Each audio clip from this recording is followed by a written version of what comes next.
As a kid, I spent my summers with my grandparents on their ranch in Texas. I helped fix windmills, vaccinate cattle, and do other chores. We also watched soap operas every afternoon, especially Days of Our Lives. My grandparents belonged to a caravan club, a group of Airstream trailer owners who traveled together around the US and Canada. And every few summers, we'd join the caravan. We'd hitch up the Airstream to my grandfather's car, and off we'd go, in a line with 300 other Airstream adventurers. I loved and worshiped my grandparents, and I really looked forward to these trips. On one particular trip, I was about 10 years old. I was rolling around in the big bench seat in the back of the car. My grandfather was driving, and my grandmother had the passenger seat. She smoked throughout these trips, and I hated the smell.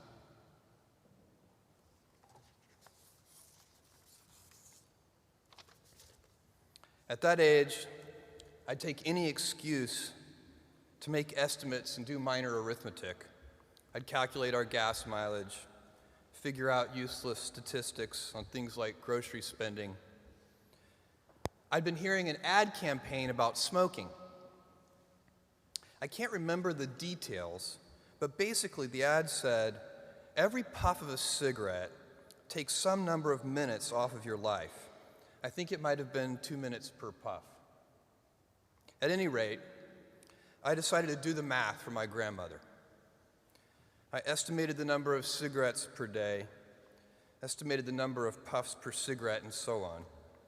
When I was satisfied that I'd come up with a reasonable number, I poked my head into the front of the car, tapped my grandmother on the shoulder, and proudly proclaimed, "At 2 minutes per puff, you've taken 9 years off of your life." I have a very vivid memory of what happened next, and it was not what I had expected. I expected to be applauded for my cleverness and my arithmetic skills. "Jeff, you're so smart. You had to have made some tricky estimates. Figure out the number of minutes in a year and do some division." That's not what happened. Instead, my grandmother burst into tears.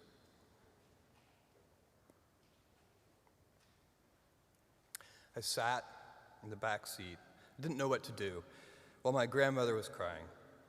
My grandfather, who'd been driving in silence, pulled over onto the shoulder of the highway. He got out of the car and came around and opened my door and waited for me to follow. Was I in trouble? My grandfather was a highly intelligent, quiet man. He had never said a harsh word to me, and maybe this was to be the first time. Or maybe he would ask that I get back in the car and apologize to my grandmother. I had no experience in this realm with my grandparents and no way to gauge what the consequences might be. We stopped beside the trailer. My grandfather looked at me, and after a bit of silence, he gently and calmly said, "Jeff, one day you'll understand that it's harder to be kind than clever."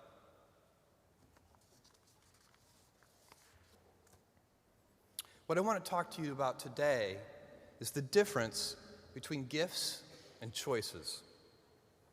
Cleverness is a gift. Kindness is a choice. Gifts are easy. They're given, after all. Choices can be hard. You can seduce yourself with your gifts if you're not careful, and if you do, it'll probably be to the detriment of your choices. This is a group with many gifts. I'm sure one of your gifts is the gift of a smart and capable brain.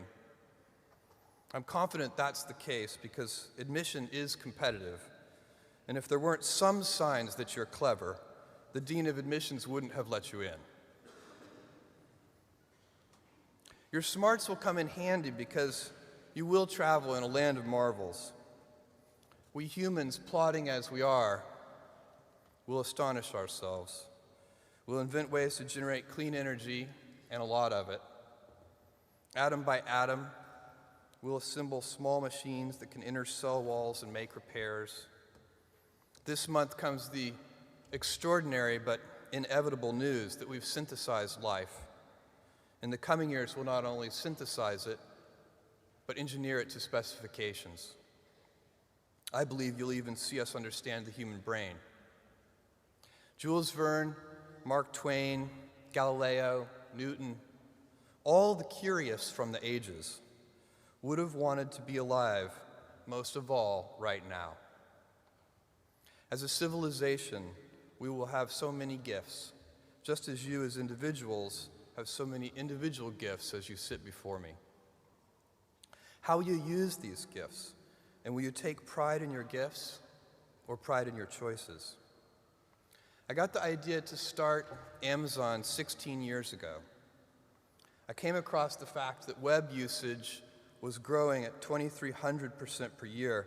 And I'd never seen or heard of anything that grew that fast. And the idea of building an online bookstore with millions of titles, something that simply couldn't exist in the physical world, was very exciting to me. I just turned 30 years old, and I'd been married for a year. I told my wife, Mackenzie, that I wanted to quit my job and go do this crazy thing that probably wouldn't work, since most startups don't, and I wasn't sure what would happen after that. Mackenzie, also a Princeton grad and sitting here in the second row, told me I should go for it. As a young boy, I'd been a garage inventor. I'd invented an automatic gate closer out of cement-filled tires, a solar cooker that didn't work very well out of an umbrella and aluminum foil, baking pan alarms to entrap my siblings. I'd always wanted to be an inventor, and she wanted me to follow my passion. I was working at a financial firm in New York City with a bunch of very smart people, and I had a brilliant boss I much admired. I went to my boss and told him I was going to start a company selling books on the internet. He took me on a long walk in Central Park, listened carefully to me, and finally said, "That sounds like a really good idea, but it would be an even better idea for someone who didn't already have a good job." That logic made some sense to me, and he convinced me to think about it for 48 hours before making a final decision. Seen in that light, it really was a difficult choice, but ultimately, I decided I had to give it a shot. I didn't think I'd regret trying and failing, and I suspected I would always be haunted by a decision to not try at all. After much consideration, I took the less safe path to follow my passion, and I'm proud of that choice. Tomorrow, in a very real sense, your life, the life you author from scratch on your own, begins. How will you use your gifts? What choices will you make? Will inertia be your guide, or will you follow your passions? Will you follow dogma, or will you be original? Will you choose a life of ease, or a life of service and adventure? Will you wilt under criticism, or will you follow your convictions? Will you bluff it out when you're wrong, or will you apologize? Will you guard your heart against rejection, or will you act when you fall in love? Will you play it safe, or will you be a little bit swashbuckling? When it's tough, will you give up, or will you be relentless? Will you be a cynic, or will you be a builder? Will you be clever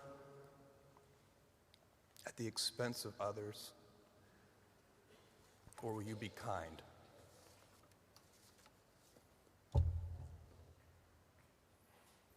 I will hazard a prediction.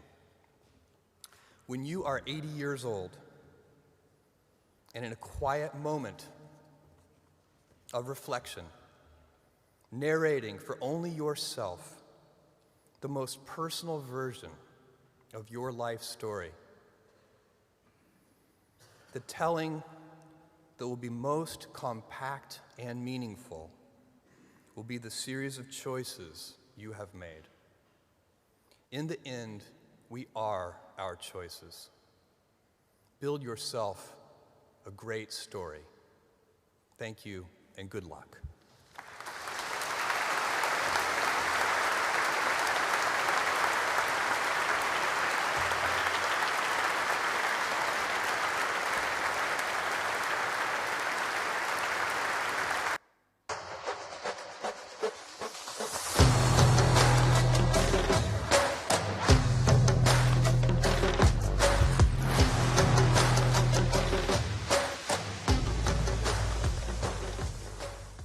$528. That's the number of races I've competed in. 25 of those races, I won. To some, that's a very low success rate. To me, it's a masterclass in growth. I spent years at the back of the pack, not just learning how to race, but learning how to observe, to watch, but most of all, be prepared for when my moment came. See, winning, it feels good, it looks good. We all love to succeed. But losing is what teaches you. Losing asks tough questions. It humbles you. It reveals weaknesses and truths in all of us that not a lot of us want to hear about ourselves.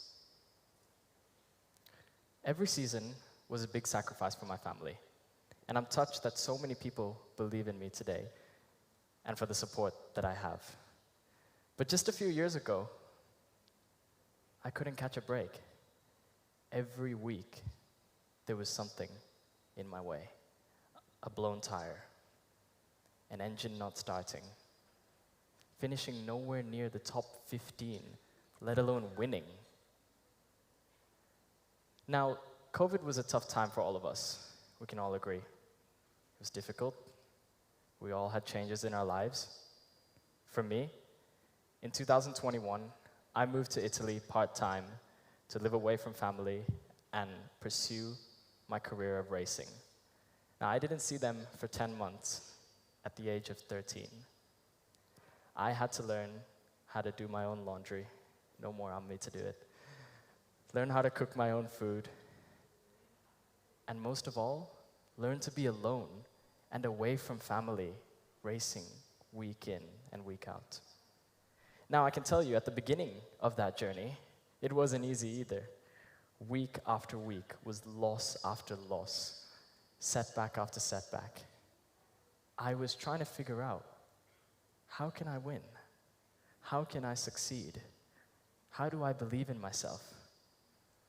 Above all that, my family believed in me, and they didn't give up on me. And here I am today, because neither did I. So here's the thing with racing. We drive at 250 kilometers per hour, at which pace things should be blurry. Things should be coming at our face at 1,000,000 miles per hour, and we're not able to process it. But my mind is still, focused, calm. I found this clarity in an unexpected place. Meditation. All that losing and frustration taught me that I needed to control that. I needed a way to see clearly while driving. And meditation was that breakthrough for me. Now, racing and meditation, they sound like complete opposites, don't they? Silence versus engines, speed versus stillness. But they're exactly the same thing. Presence is everything. Distraction is punished. And fear shows up, but must be faced. Through 10 minutes of meditation a day, which I only started a few years ago, I trained my mind to be calm and grounded in all of that chaos, even in the worst possible scenarios. What I learned from losing and those failures was that my mind was the biggest competitor. Not anyone on the grid, not anyone off track, my own mind. Not because it was weak, but because it believed it was weak. We all have that voice that whispers, what if you're not good enough? What if you're going to fail? What if I'm not reaching my goals? My greatest victory never happened on a podium or at the track. It was realizing I don't have to fight my fear. I don't have to fight my doubt or my frustration. I just needed to outfocus it with this clarity of driving.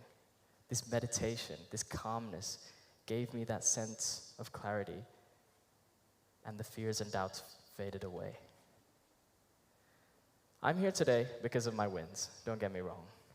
But I'm also here because of my losses. Every failure built resilience. Every setback stripped away ego. And every ounce of belief in me was gone, but came back to me. If you're struggling, overlooked, stressed, we all are. I'm not a master at meditation or racing yet. I'd sometimes feel stressed. For those of you who have watched my races this year, you can see that some things don't go our way. But that's part of it. That's part of life. The thing to remember is that the back seat, the back of the pack, is not failure. It's a front row seat to greatness if you're willing to observe, be calm, and wait for your moment. I leave you with these final words. Focus is trained, it's not natural. Courage is calm, not loud. And winning feels good, but losing is where you'll find yourself. Losing is where you'll learn. If you're willing to watch and observe. You don't always need to be fast. You don't always need to be great. You need to be ready. So when your moment comes, don't just take the lead. Own it. Thank you.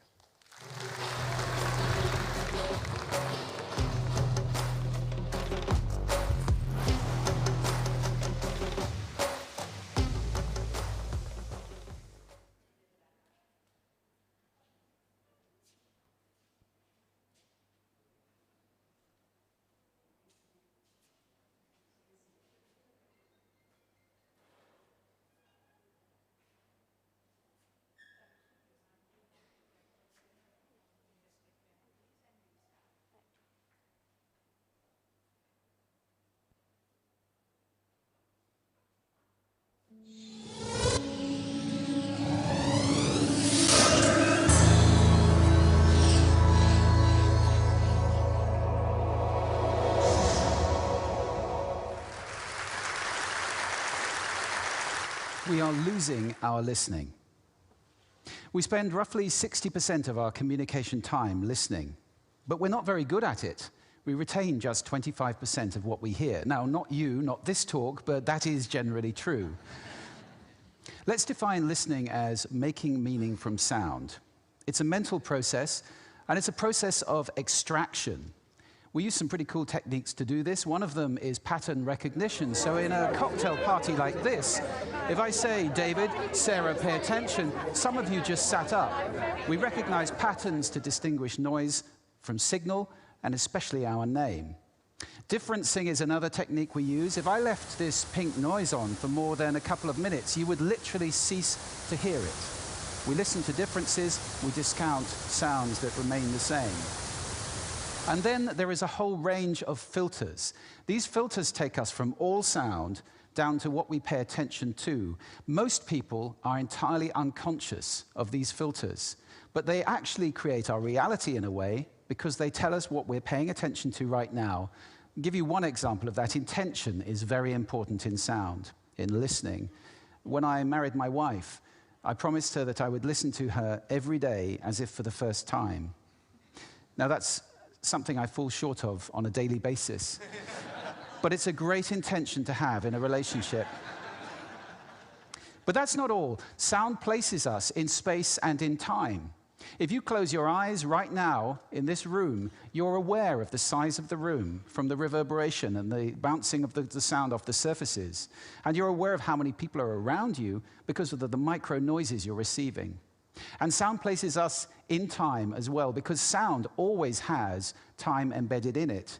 In fact, I would suggest that our listening is the main way that we experience the flow of time from past to future.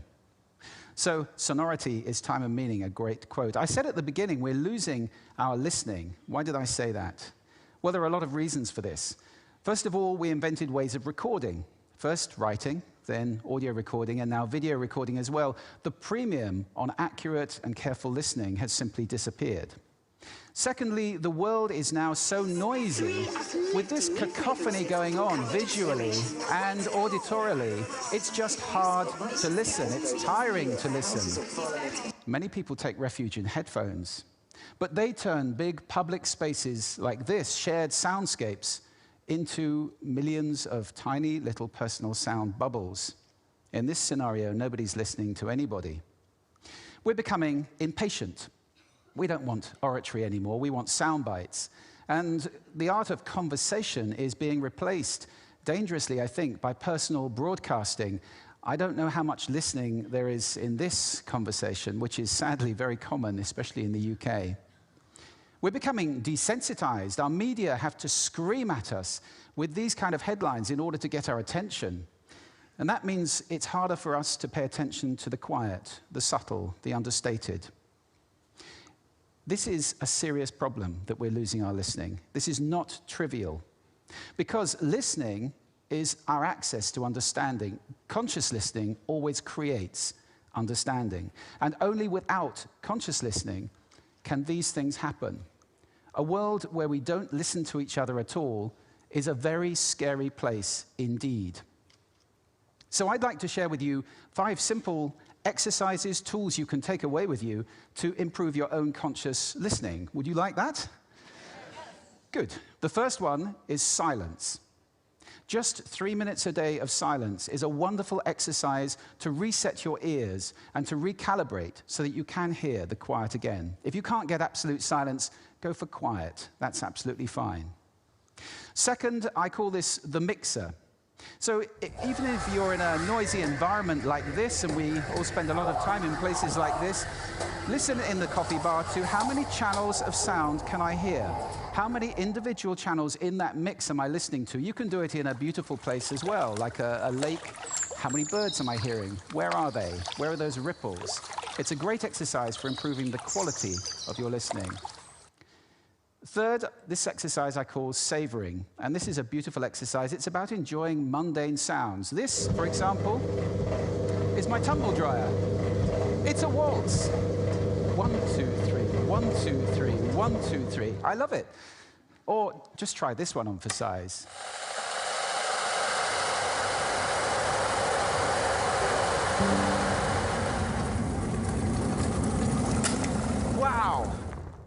So mundane sounds can be really interesting if you pay attention. I call that the hidden choir. It's around us all the time. The next exercise is probably the most important of all of these. If you just take one thing away, this is listening positions. The idea that you can move your listening position to what's appropriate to what you're listening to. This is playing with those filters. You remember I gave you those filters at the beginning? It's starting to play with them as levers, to get conscious about them and to move to different places. These are just some of the listening positions or scales of listening positions that you can use. There are many. Have fun with that. It's very exciting. And finally, an acronym. You can use this in listening, in communication. If you're in any one of those roles, and I think that probably is everybody who's listening to this talk. The acronym is RASA, which is the Sanskrit word for juice or essence. And rasa stands for receive, which means pay attention to the person, appreciate, making little noises like, oh, okay. Summarize, the word so is very important in communication, and ask questions afterwards. Now, sound is my passion, it's my life. I wrote a whole book about it, so I live to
Good morning, ladies and gentlemen.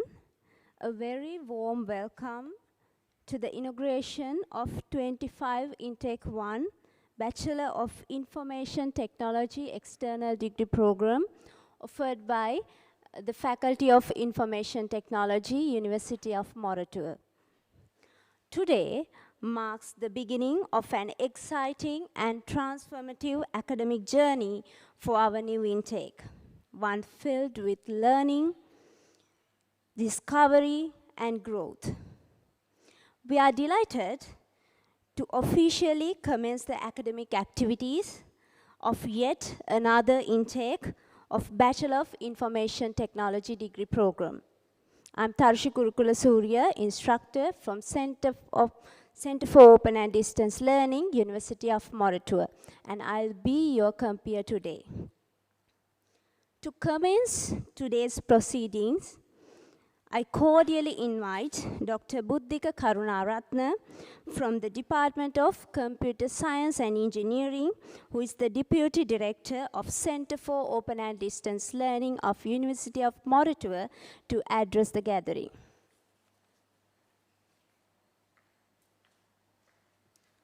Thank you, Tarshi. Very good morning to everyone. On behalf of the Center for Open and Distance Learning, I would like to welcome everyone to this event, this special occasion.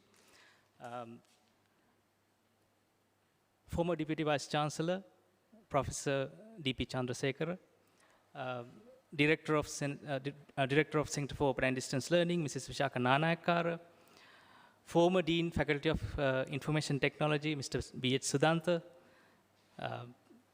our chief guest today, consultant and senior program manager, ICTA, Mr. Uday Kasturiratna. Guest of honor, associate software architect, 99X, Mr. Johan Gurantilaka. of course, BIT Semester 1 Coordinator, Professor Supunmali Hangama. And dear students, I once again welcome you all to this gracious occasion on behalf of the CODL at the University of Moratuwa. Right, so this event is about the students, what we see here today. Very exciting to see all of you gathered here. Of course, I also welcome those who are joined online through the Zoom link, who are also the newly registered students for the newest intake of BIT external degree at the University of Moratuwa. Giving a quick overview about what BIT, Bachelor of Information Technology, external degree at the University of Moratuwa. It is offered by the Faculty of Information Technology, and CODL, the Center for Open and Distance Learning, provides the logistic assistance from end to end in delivering this degree. And CODL liaises with the faculty and the partner organizations in delivering this program. And the CODL will be the point of contact, so you will soon get to know a lot of instructors, module coordinators, administrative assistants getting in touch with you. They are already getting in touch with you for various concerns and your queries. And I'll be also talking about how to get in touch with them, what would be the recommended point or recommended way of communication with the staff. And BIT is a full-time degree, even though it's an external degree, as University of Moratuwa does not offer any part-time degrees.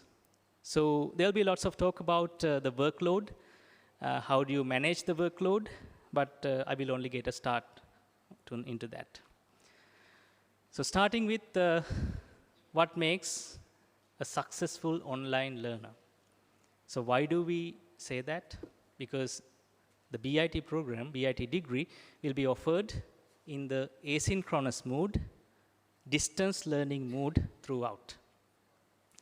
Your lectures will be online, mostly recorded lectures, which will already be available once you register for the program, enroll in the modules, which you have done already.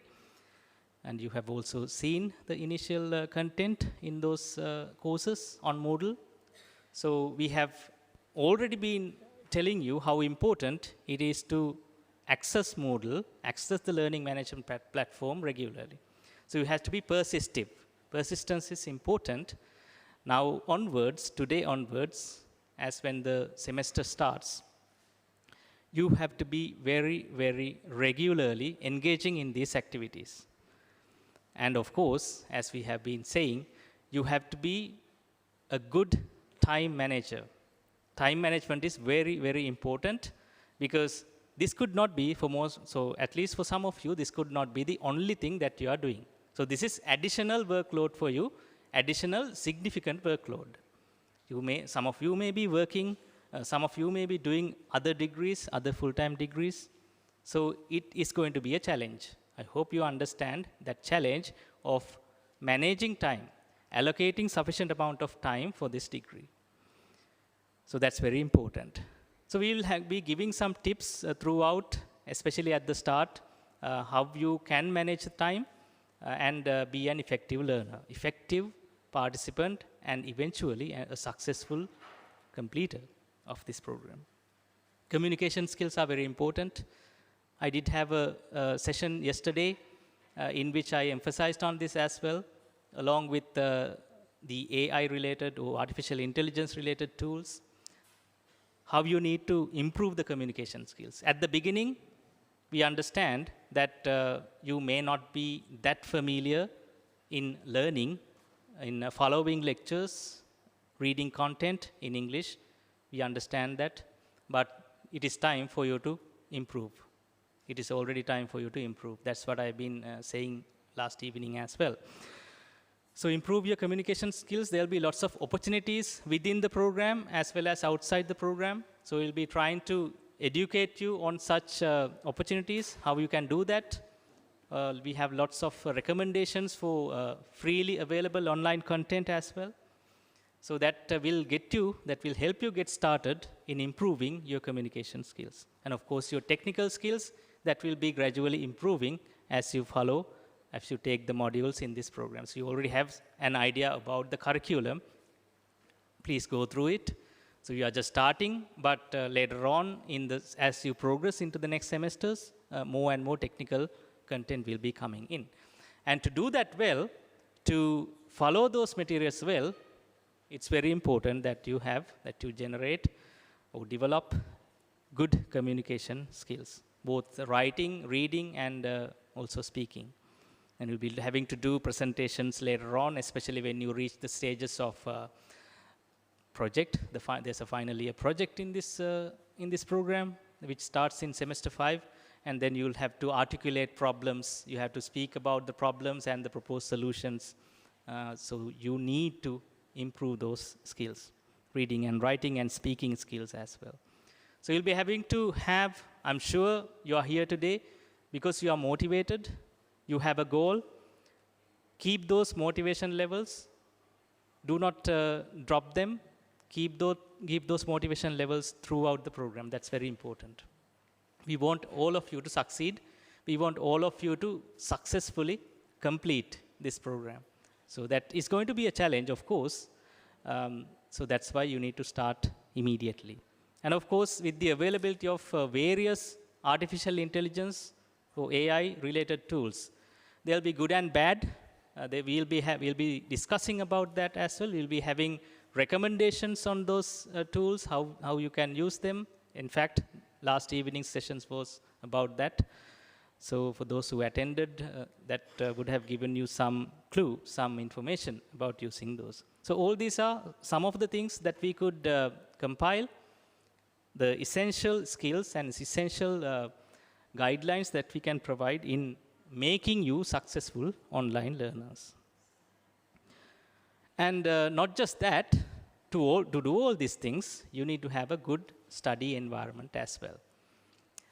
So in your previous studies, you either went to the school, you went to tuition classes, you had some spaces, or even though those public spaces where lots of students are in, you had some quiet location or a venue where you can follow the studies, where you can listen to the lectures, listen to the teacher, and do your work. But it is going to be different with this BIT program. There's going to be a significant amount of self-learning, self-activities that need to be done by you. Independent learning. So you'll get to know these terms as you go along. So for you to do that, you need to prepare yourself, especially with a good environment. So you need to have a quiet space, so you can arrange these things. That's why we inform you about these things at the very beginning. And of course, I did mention about management of time. So you would have been having some hobbies like video games, computer games, such things like that. So you will have to compensate. You will have to compromise some of that time, since you are now starting another degree program at this university. You have to allocate sufficient, adequate amount of time to that. And cell phone use, I don't think we can ban them. That's not going to happen. However, they will be restricted. They will be banned inside examination halls. But elsewhere, it will be available to you. But you have to be in control.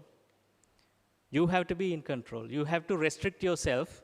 This is also coming back to the management of time. So the time spent on social media, time spent on video games or any other activities that you do, you will have to be restrictive of yourself, because you are adults. You are going to be responsible adults as we progress. So you have to be in control. You have to be your own boss, basically, in this, mostly in these academic activities. So that's an important task.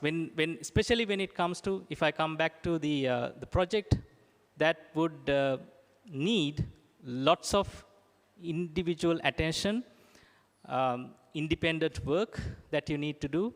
So you have to be very, very focused, okay? So initially, in the first semester, you will have a set of compulsory modules that you need to take, and then gradually moving on to the next semesters. At semester 5, starting semester 5, you will have some flexibility in choosing some of the modules as per your expectations. So you'll know that if you look at the curriculum, the student handbook, right? So environment is important, and also consider the ergonomics, especially as prospective.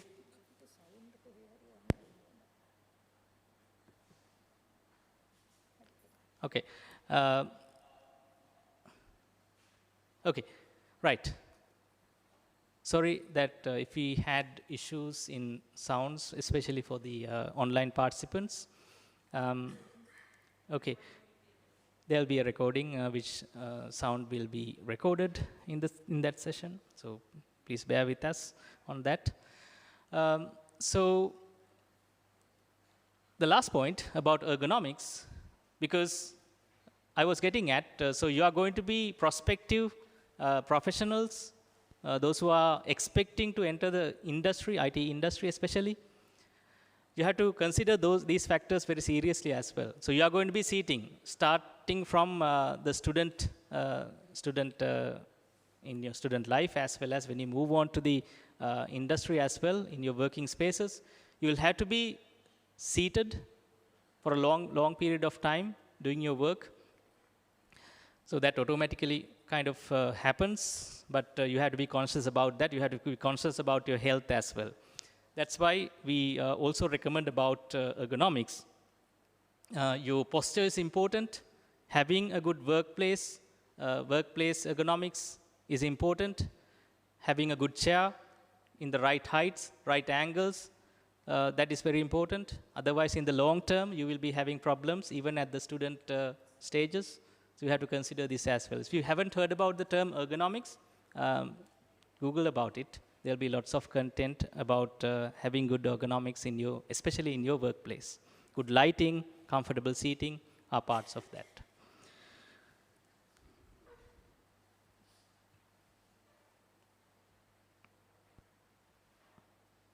All right. So moving on to communications, I did mention about getting help from the staff, especially from the Center for Open and Distance Learning. So we have enabled, we are recommending all of you, all the students, to use this specific course, which is already available to you when you log into Moodle, BIT Student Matters. So for your intake, there's a separate Student Matters course, which is already available, which would act as a helpline, which would have links where you can post your concerns, and CODL staff will get back to you on this. So we recommend, this is going to be the only communication, the recommended communication channel for the BIT students, because you have access to the Moodle.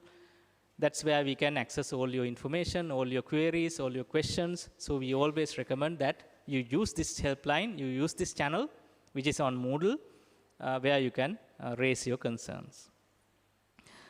And of course, when you start your academics, academic-related activities or matters or concerns, you will have a specific contact point, which will be the module coordinator.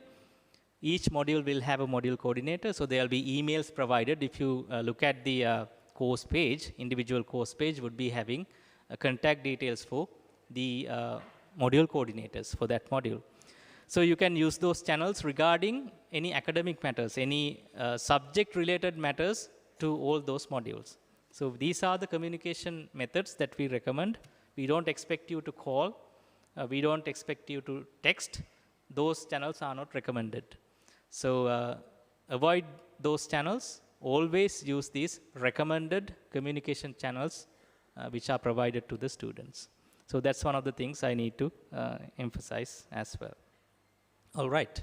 So in terms of the content, that's what I wanted to present. That's what I wanted to make you aware regarding this. So once again, I very warmly welcome everyone, including our esteemed guests as well. So thank you thank you for coming to this event physically.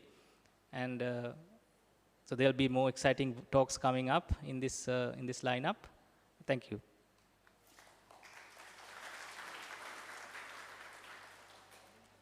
Thank you, sir, for your warm welcome and encouraging words, and I'm certain that they will inspire our students. Right, as I mentioned earlier, the BIT degree is offered by the Faculty of Information Technology. Next, it is my pleasure to invite Mr. B.H. Sudanta, Acting Dean of the Faculty of Information Technology and the Academic Coordinator of BIT Degree Program of University of Moratuwa, to address the gathering.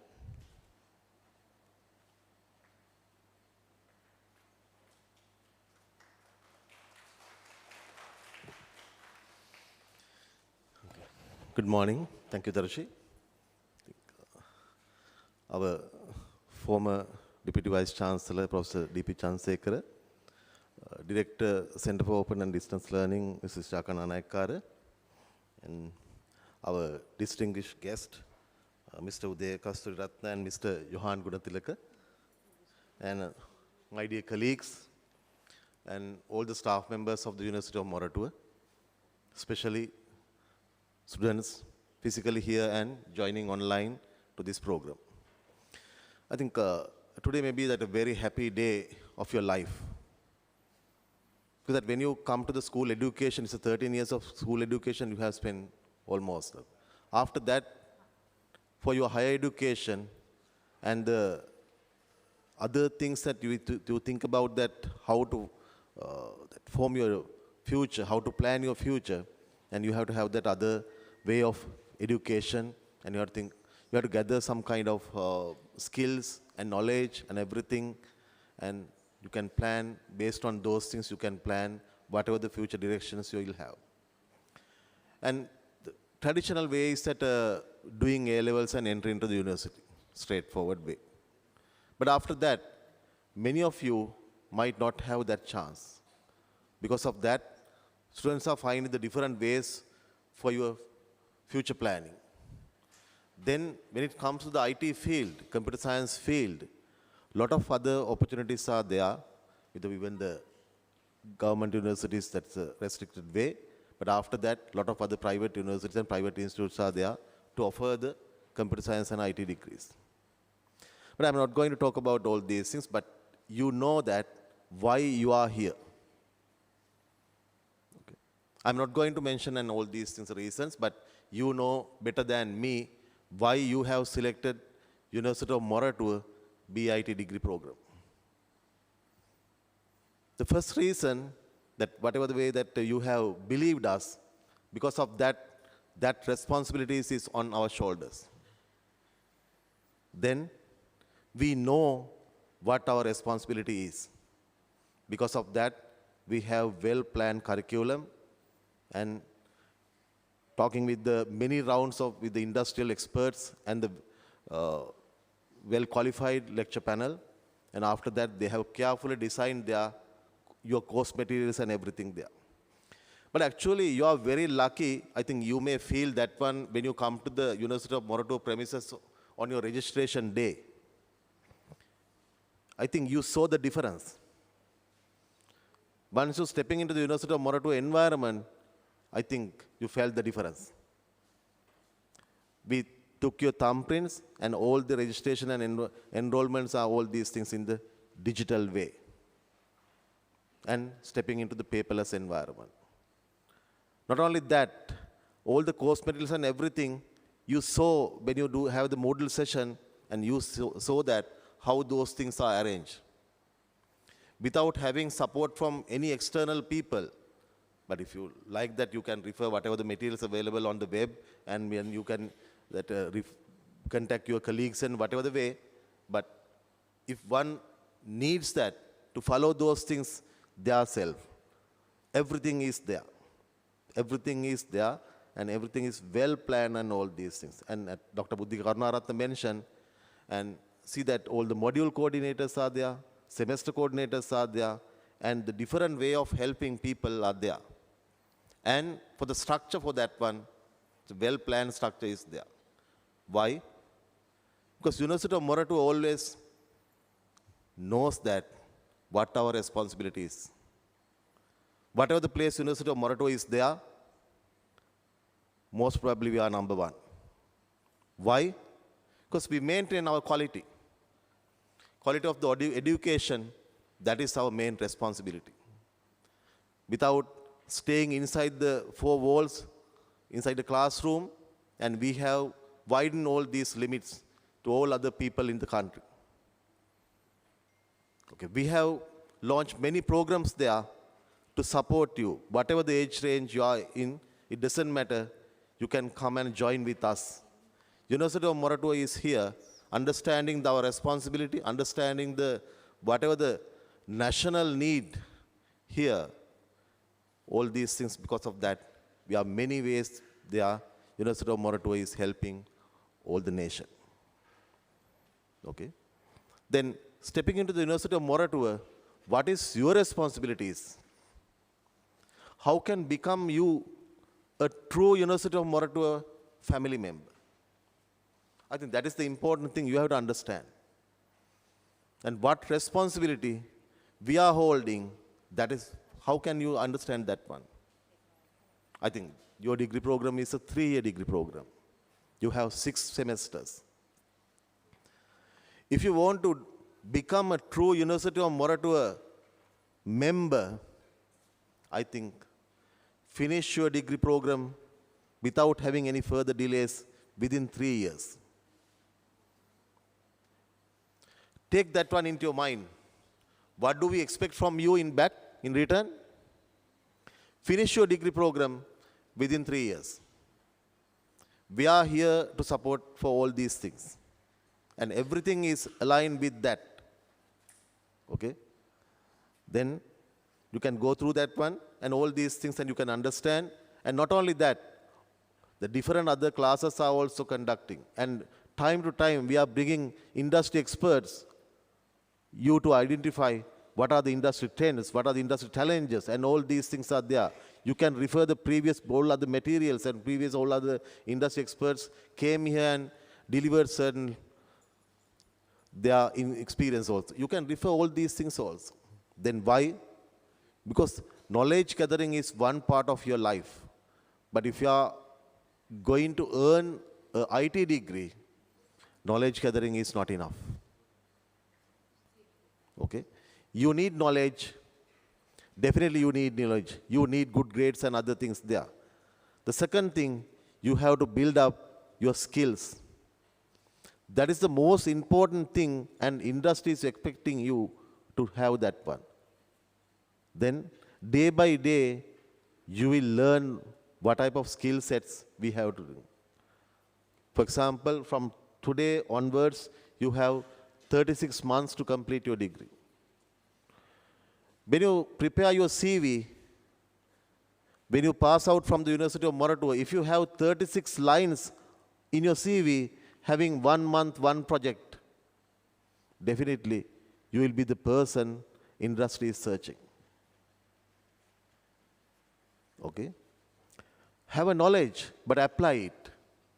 Have that experience.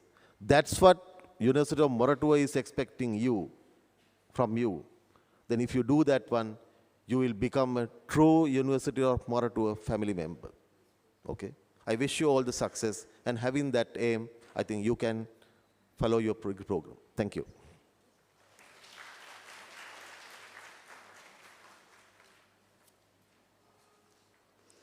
Thank you, sir. Your leadership and dedication to the BIT program serve as a strong source of motivation for both students and staff. Now, I cordially invite Professor D.P. Chandrasekhara, former Deputy Vice Chancellor and Advisor to the Vice Chancellor on Student Affairs, University of Moratuwa, to address the gathering.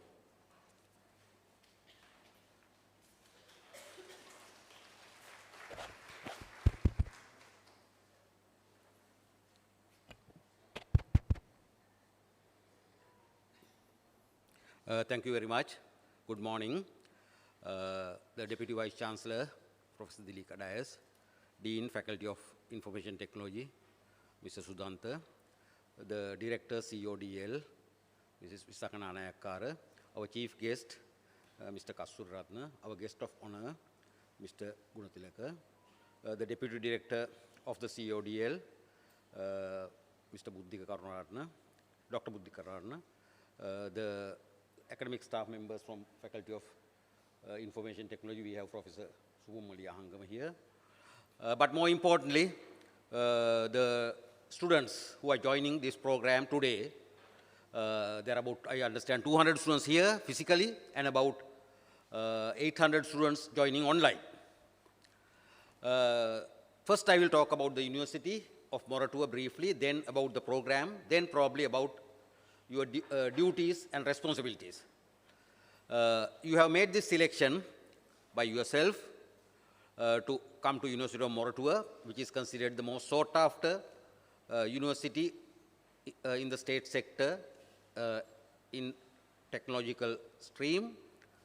We have different faculties, Faculty of Engineering, which is the largest, Faculty of Architecture, Faculty of Information Technology, to which you are joining today, Faculty of Business, and Faculty of Medicine, the newest edition, we started in 2021.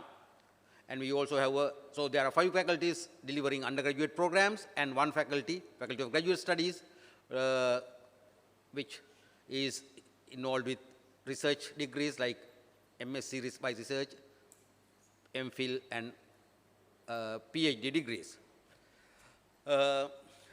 We have about 2,000 students, undergraduates entering, 2,200 students entering a year from advanced level, and another about 1,000 plus coming for postgraduate degrees during weekends, and some of them on full-time basis.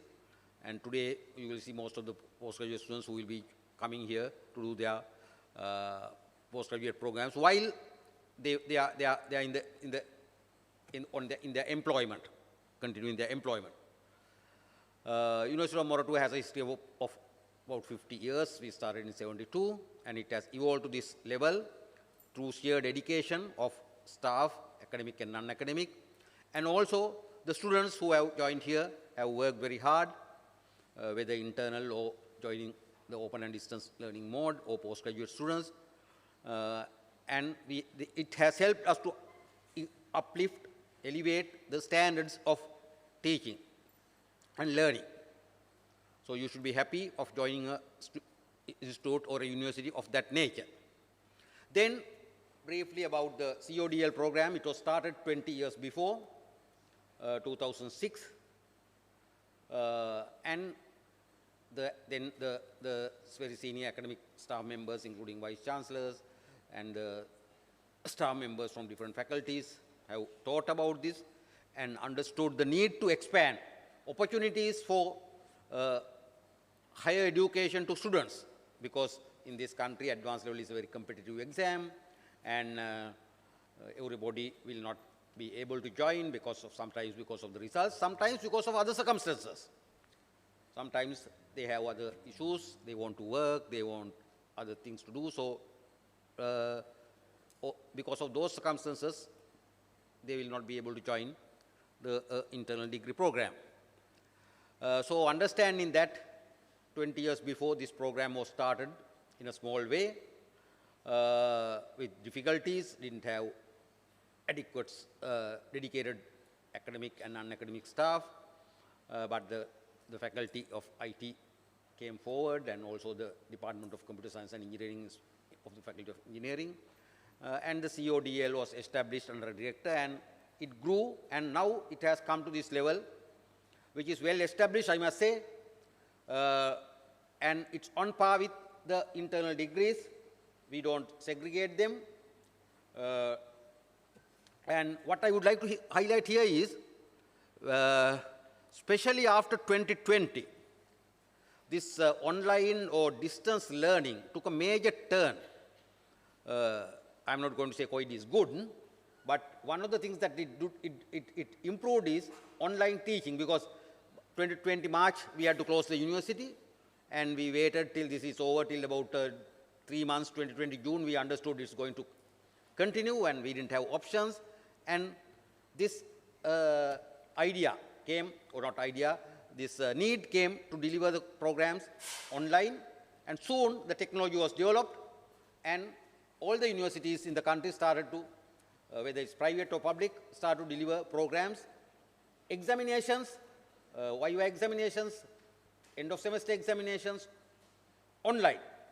And as a consequence, over the last 5 years, the technology or the strategies or the methods of delivering a degree program, whether it's undergraduate or postgraduate, online, distance has improved tremendously. So now, and at that time there were questions whether we consider the students who did these programs, for example, the batch came in 2019 December, had to do almost all the program up to third year online, and some people from the industry and other places asked whether you consider them on par with the students who did it internal. We said yes, because we have developed it, and we don't see a difference at the end. So you are lucky because now the technology is developed, and as a consequence, even today, though there's no pandemic, there's no restrictions to being students, some of the modules of undergraduate program is conducted online for certain reasons. Now, if you have, for example, if you have a holiday on Friday, Thursday, and maybe the weekend, the students want to take a long weekend, or they want to go to Jaffna, they want to go to Bachelor, they want to go to maybe Hambantota for their homes, and sometimes they discuss, and even the lecture would be delivered online on those circumstances. Then also, some of the programs, because of the space restrictions, because of other reasons, they deliver modules on hybrid mode, like what we are doing right now. Some students come to the class, some students stay. Maybe they are in the university. Maybe they are boarding places inside the university, but the lecture is delivered online. And we have accepted that. Then in the postgraduate degrees, which we deliver during weekends, most of the students, postgraduate students, are, not most, almost everybody is employed somewhere, and some of them outside Colombo. Even from coming here from Colombo, it will take about 1 hour travel time. And we have found delivering lectures, maybe after 7:30 you go home, some of them are parents, some of them have other responsibilities, they prepare food, and about 7:30, 8, you deliver a lecture every day, even weekdays. And on Saturday and Sunday, conduct more lectures online. And a student in Jaffna can do it very easily. So maybe he will come once a month for physical lectures or for the examinations. And that's what probably you are going to do. You will be here for your examinations physically, and the lectures will be delivered online, and you also have advantage of accessing them on in the Moodle, which is an added advantage, because we know sometimes we listen to a lecture when it is physically delivered, and we go out, and sometimes you did not understand it properly at that time. But here you have an opportunity to go through it again. Go through it again, maybe once, twice, and try to understand what is exactly, and maybe you can discuss it while with your peers. So this system has a lot of advantages I think, and it has developed over the last 5 years tremendously, that I must say. So you don't think that this is an inferior program or anything of that nature. We consider it's an equivalent, as the Deputy Director explained, a full-time degree of 3-year duration, which will pave way, which will give you a passport to do higher studies or to go start working and all. Then this also has other advantages, because you have opportunity to work maybe part-time in the field or outside the field. Maybe now if you go abroad, and if you have relations in some other countries, you will understand the family structure, and generally the students or the children, they separate from their parents, not separate in the sense they will become independent maybe after 18, and they have to manage their finances on their own. Nothing bad, I think that's the way it works. And the students work part-time, even undergraduate students. And here when the students go to do postgraduate, they work part-time, either at the university or somewhere else. And the whole idea of introducing this module system, I think about 20 years before, was for students to have this opportunity to do a program at their own pace. But in the undergraduate program, we want, because it's free, we want all the students to finish it within shortest possible time. And we don't encourage students to drop modules. But here you have an opportunity to work and do your studies. Maybe financially you have some support, and which I think is good. And in other countries, it's a practice done, normal and standard practice. And now you might be employed in a field which is not related to IT, maybe it's related to IT, but I would advise, if you can work in the field maybe after 1 year or after 1.5 years, that would be an added advantage, because you will be also have an opportunity to work in the field that where you are doing the studies, and probably that will lead for you to have a good employment after finishing your degree. So, because I had this experience during the last few years, I had to deliver this lecture online because of the pandemic. And when I sometimes go to a grocery store or a pharmacy or somewhere, they ask, "Sir, are you at Moratuwa University?" And Mr. Madam knows. And then I was surprised, because I go to some town where I am not known. Then when I inquired how you knew about my background, then said, "We watch you," and sometimes they are very old, and "We watch you online of the inauguration of my son or my daughter joining the BIT program, and we were there, and we watch you online, and that's how we came to know." So we see the students, parents, their need, and this is a very good opportunity for you to get your first degree. And also, I must say, among these 1,000 odd students joining today, we have considerable number of students who are students of the state sector universities now. We give opportunity for students at Moratuwa. We have few students, I think, from Moratuwa, not in the IT faculty or from computer science and related departments, but other departments, all the faculties, because then they will get, when they pass out, to 2 degrees, in fact. And other universities outside Moratuwa University. And while doing their first, the degree, internal degree, they are also doing this degree, which will be an added qualification for them. So, and we facilitate them. And also, I think the principle or the concept behind starting this program is to give a degree at a very affordable price. You know the current market prices of degree programs, and you can compare this. The price is very low, but that does not mean the standards are low. So we maintain the standards, and it's recognized in the industry as a very good degree.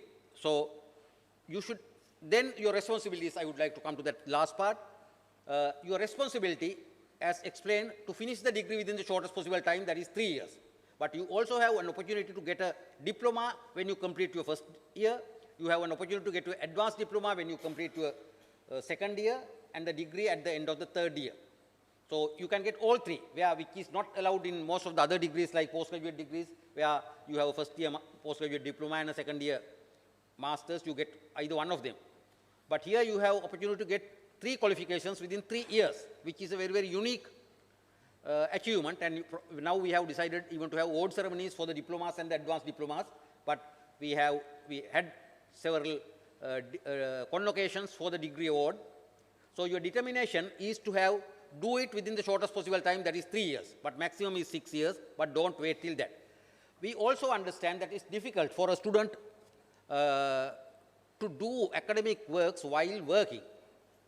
That we understand. So I think you should have determination and willpower. Please allocate a time. I think Dr. Buddhika explained how to study and the requirements, but I also would like to say, allocate a time. If you are working, maybe it's good time at the start of the day. Instead of getting up at 6 o'clock, try to get up at 4 o'clock, right? During this 3 years, right? And that will give you additional 2 hours. So every day if you do studies, 2 hours, because you can access the Moodle at any time, and probably in the morning there will be less congestion and traffic in the system, and you can do it and you are fresh. While I think when you come after work, it will be difficult for you, you are tired, but also I am not going to prescribe, it's up to you to decide at what time you should do it. Then maybe at the 3rd year when you start projects, try to reduce the work outside and finish it within 3 years, and with a good overall grade point average, with a good pass, which will help you in the long run. But also, as I advise, if you start working in the field, maybe at least in the 2nd year or 3rd year, that will also be counted by the industry as experience, probably, for you. So, you have a lot of responsibilities. Your parents have looked after you for more than 20 years or more than that. And don't consider your age or other limitations as restrictions. And we see some people even changing their professions and doing degree degrees as late as 30s, 40s. So take this as a challenge, and you have accepted that challenge, the students here as well as the students who are joining online, and have a determination to finish it within the shortest possible time with a good grading. And then we know that information technology is a profession which demands a large number of qualified people, both local and foreign organizations. One of the advantages in this sector is you can work for a foreign organization from here. And we know some students who are in the final year in undergraduate degree programs do some online work in the night, staying in the university because we using the Wi-Fi facilities and all, and earn a little bit of money. So that even when you pass out, probably you can join a firm, or through a local firm you can provide your service to an organization elsewhere.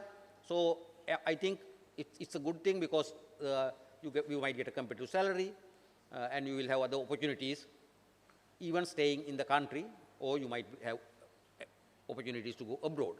So I'm not going to talk long. Finally, I would like to wish you all the very best in the coming 3 years or during your stay at University of Moratuwa, and finish the degree with good gradings and serve the nation. Thank you very much. Thank you, sir, for sharing your guidance and sharing your insights with us today. Next, I would like to invite Professor Dilika Dias, former Dean of Faculty of Information Technology, the founding Dean of the Faculty of Graduate Studies, and the Deputy Vice Chancellor of the University of Moratuwa, to address the gathering.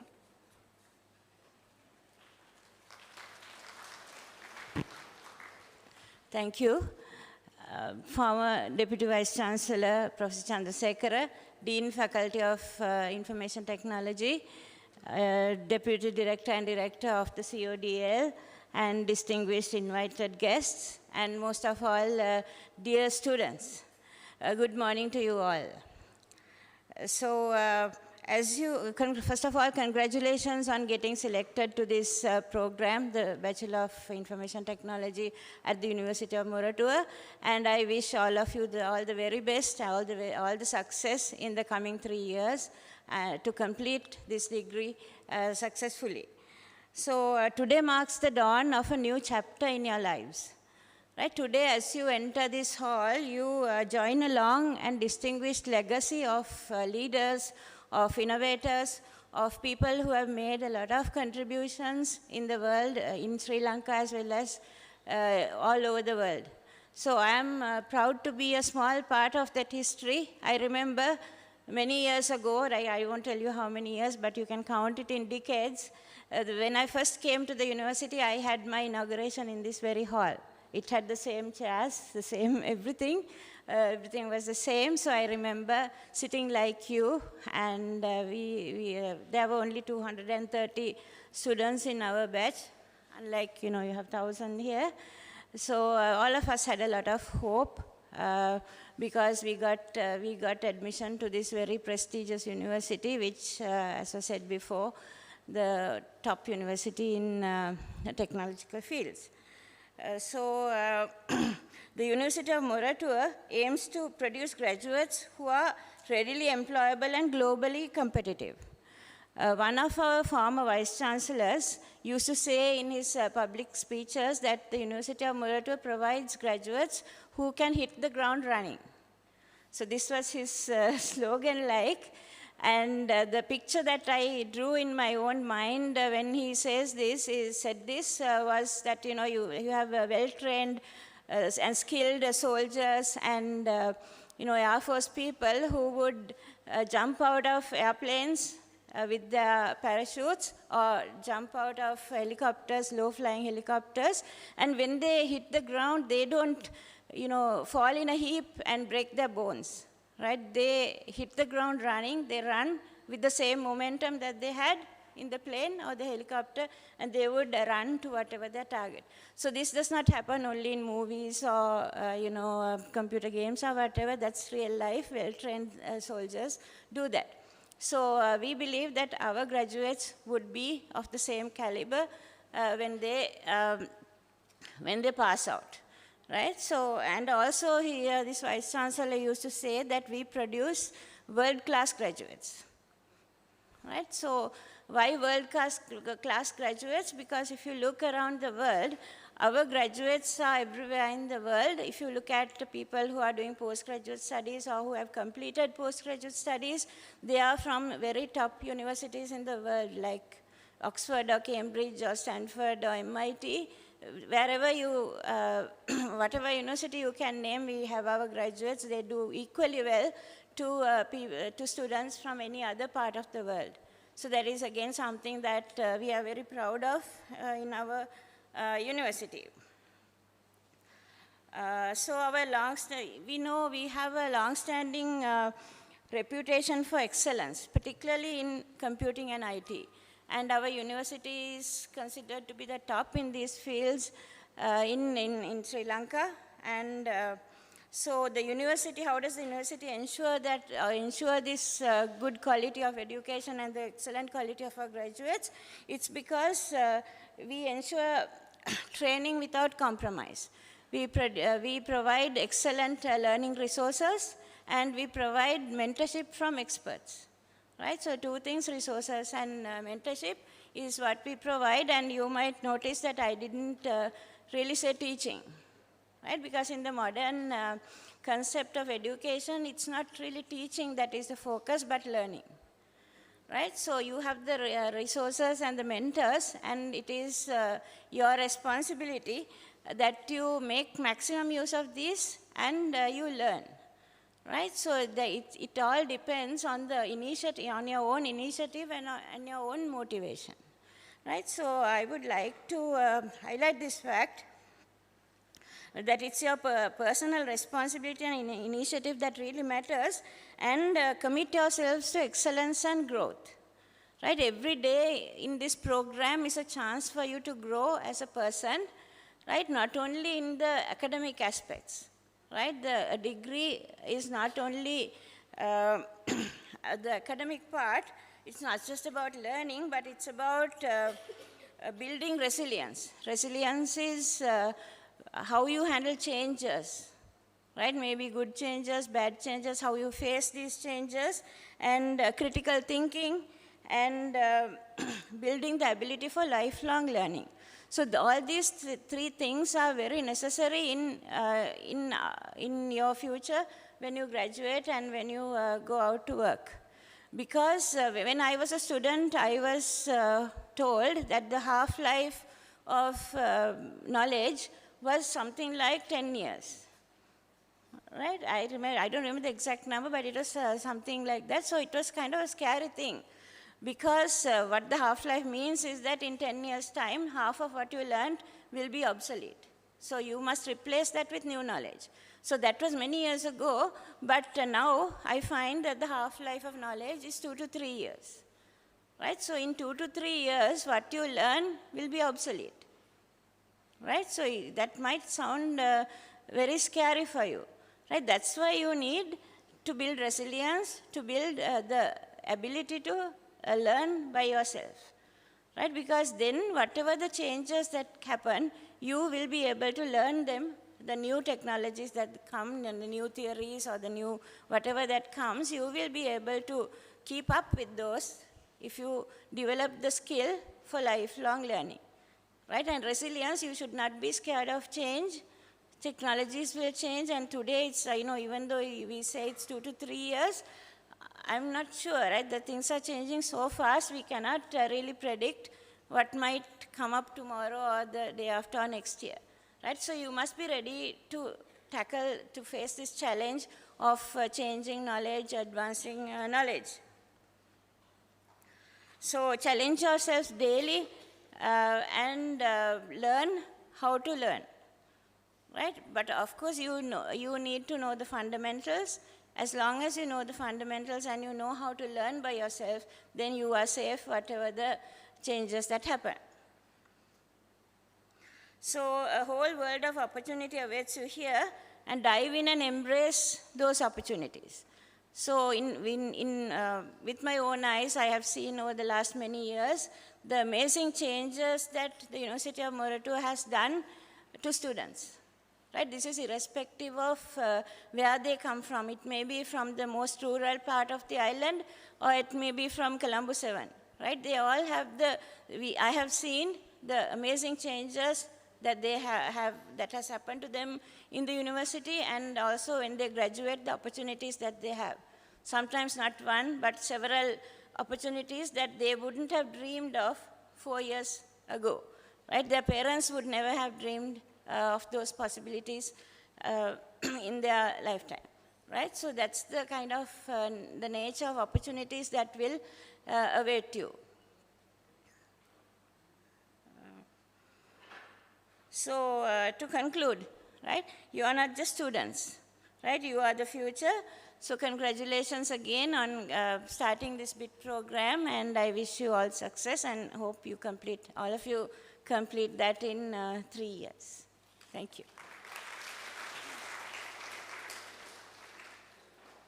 Thank you so much, Madam, for sharing your beautiful memories and also your inspiring words with us today. A special occasion is truly elevated by the presence of a distinguished chief guest. And today, we are honored to have with us a leader who has made significant contribution to the national ICT landscape. With great pleasure, I invite our chief guest, Mr. Udaya Kasturiratna, consultant and senior program manager at the Information and Communication Technology Agency, also known as ICTA, to address the gathering.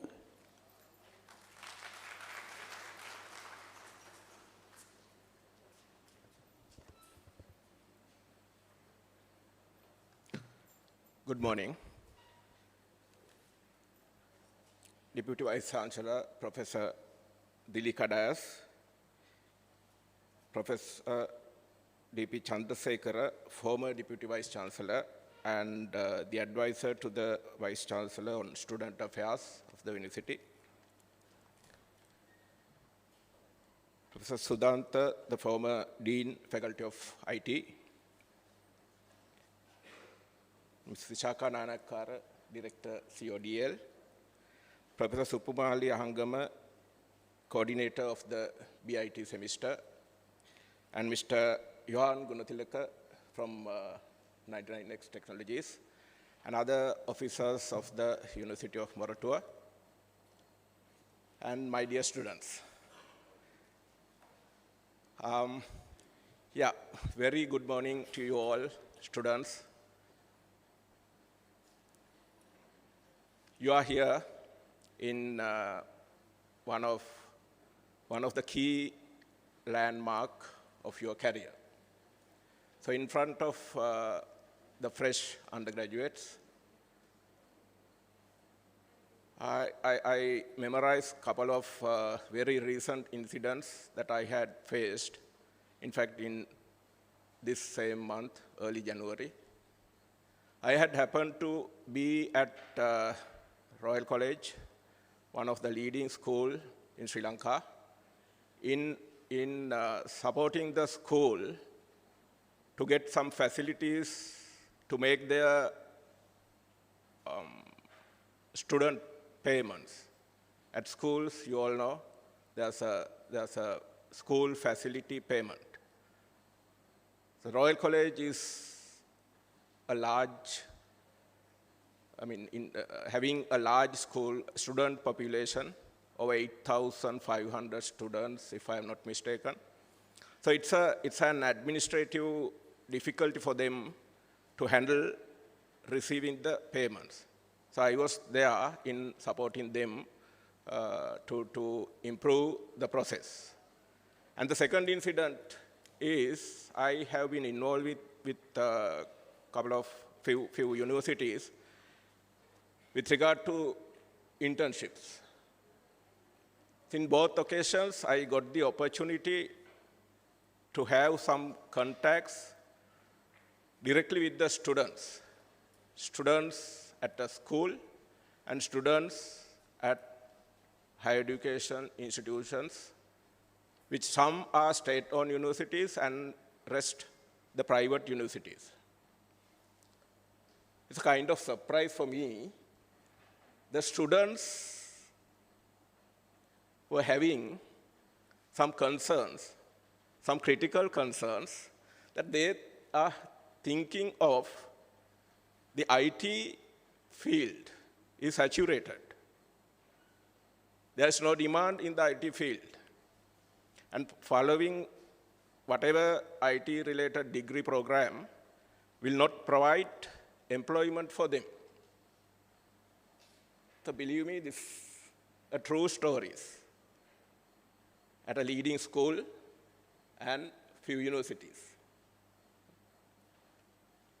I explained in detail, and I believe I removed their doubts. But in brief, I didn't give a direct answer for them because it's not me who made the question or doubt on the minds of the students. I asked who told them, or any facts or any instructions, guidance from any senior students or teachers of the school or lecturers. And they didn't give me an answer. But a single source is the YouTube. Right? I said to those students, when you witness by watching those videos, listening the comments, and there were some incidents that some of their senior students told the same thing. I asked the students, have you asked if they don't have the opportunity in the IT field, what are the fields that they have the opportunities? Fortunately or unfortunately, the answer is no. Right? So believe me, dear students, this is not any issue or a problem like saying that a field is saturated, it's difficult to find employment by following a degree program. But there's a true. It's difficult to find an employment, but it's not only in IT. It's for all fields. If you take HR, marketing, production, manufacturing, agriculture, landscaping, architect, so whatever the field, yes, it's difficult. Because none of the companies or any government institution is not for offering jobs for you all. But you are to show and prove that you are qualified and you are competent enough to get an offer from any organization. It can be a government institution, it can be a private company. That's the reality.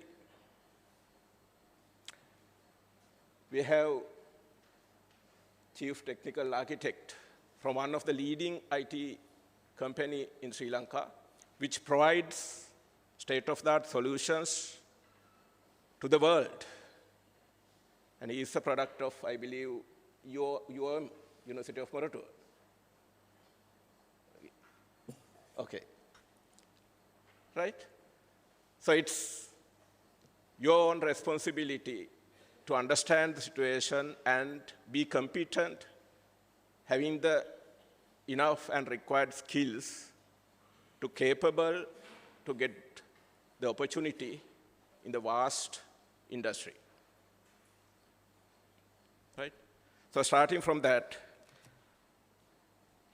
I would like to talk something about the industry, the world of IT, or I mean in today's term, digital or rather the digitalization.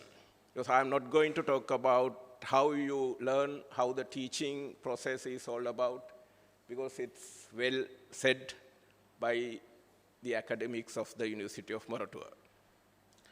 And in fact, it's a great privilege for me to be here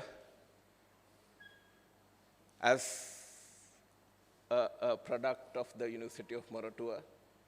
I got my first degree from the University of Kelaniya, where I got my postgraduate qualification from the University of Moratuwa, this great institution.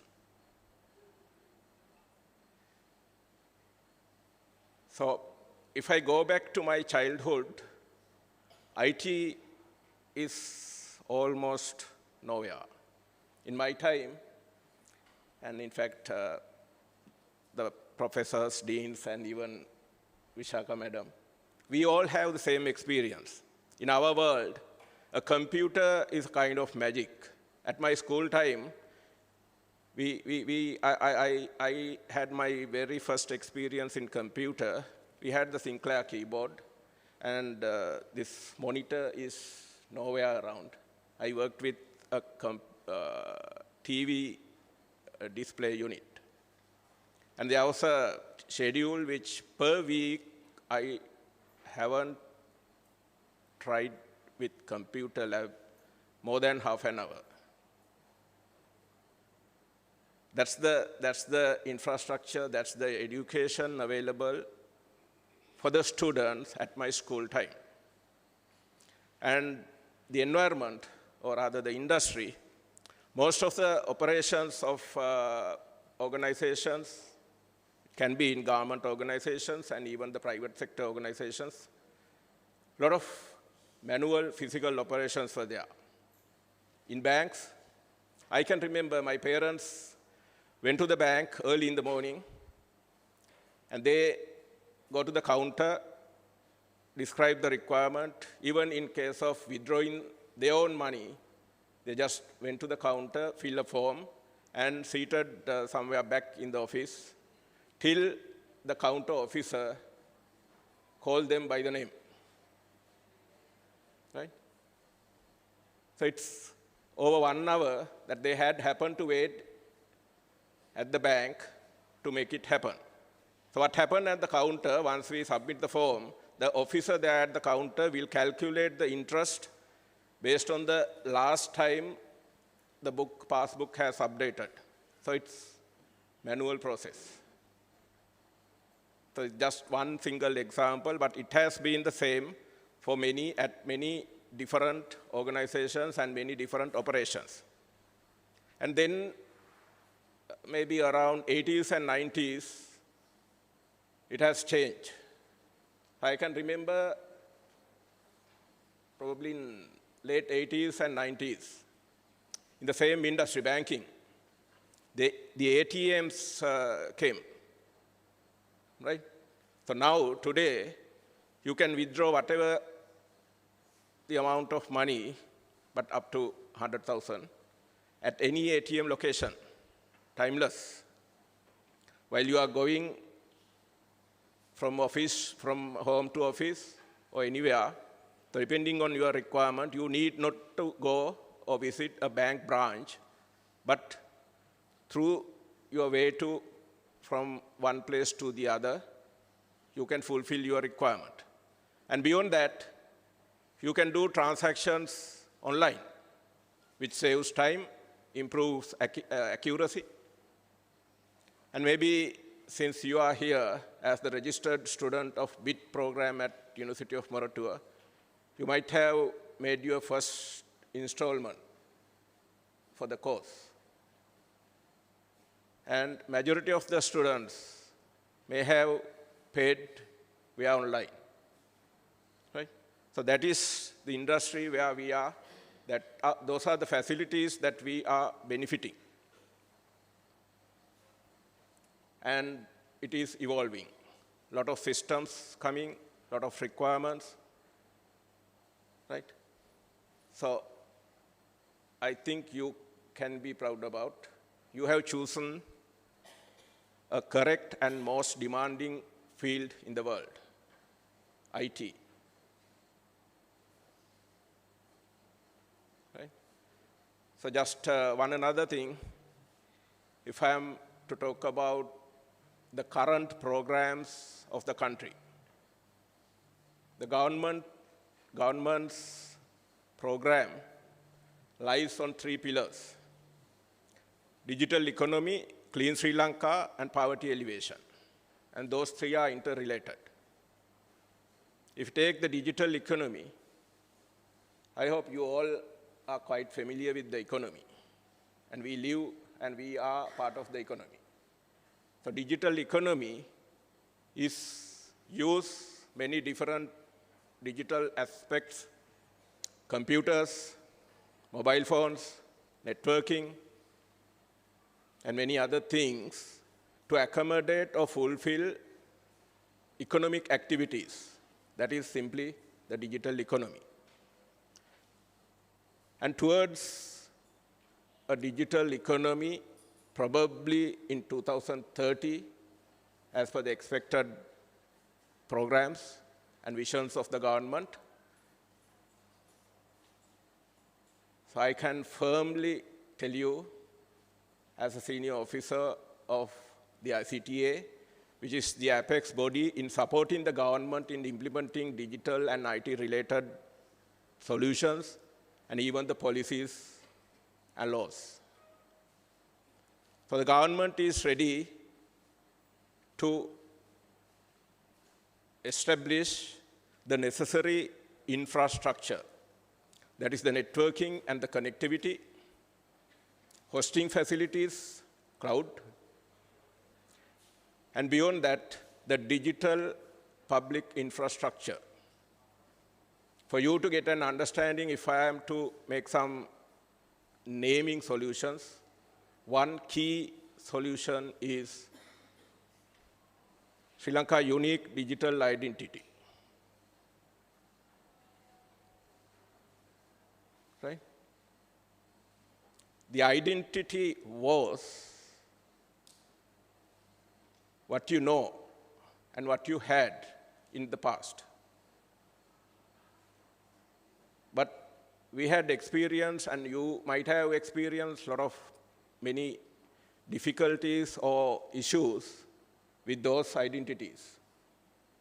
There were many frauds, corruptions reported, and reporting, it continues. But with the new UDI program, it will not be the same. It will not be what you have or what you can. In future, with UDI, or the unique digital identity, it's you, right? So that's why we are to take the records of biometric data of yours. So happy to hear that, again, UOM is leading. As students, you all have given the fingerprints. So with the new program, it's not only the fingerprint, facial data, and iris as well. So it will be more unique. It's uniquely you in the digital economy era. Right? So again, further speaking, I would like to mention that the UDI is not just an inventory of the citizens of the country. That is, we have right now. You have the national identity card.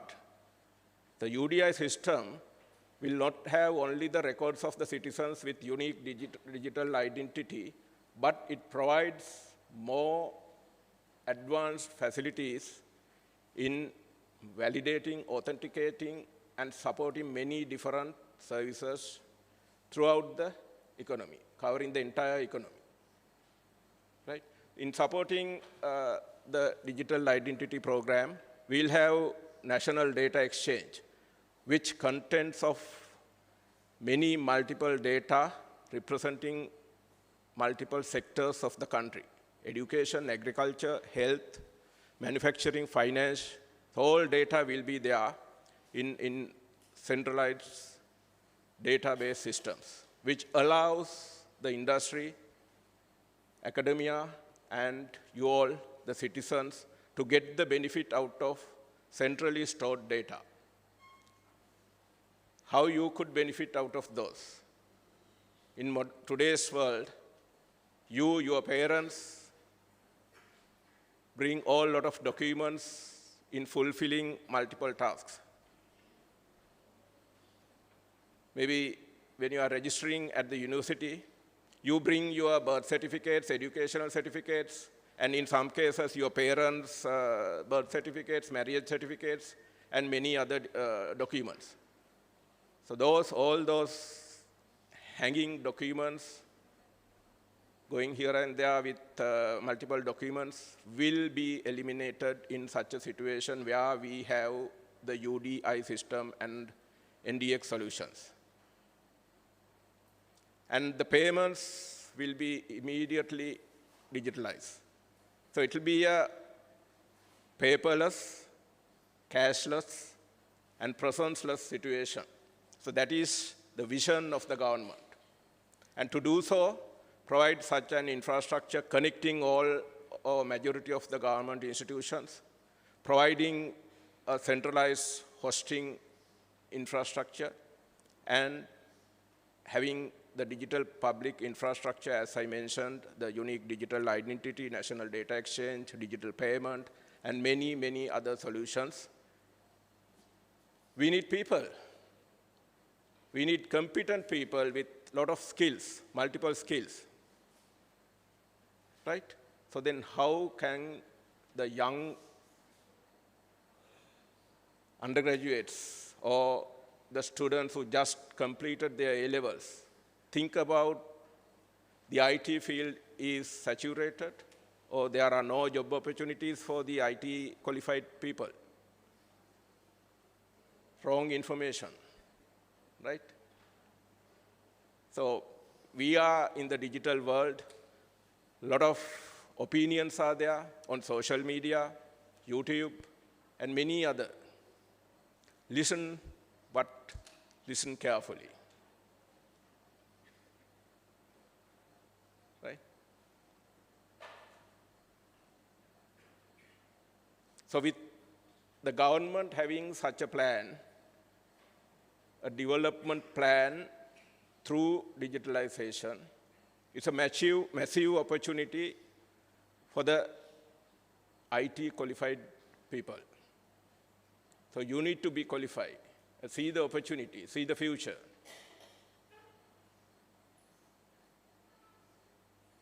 So we need a lot of technical skills,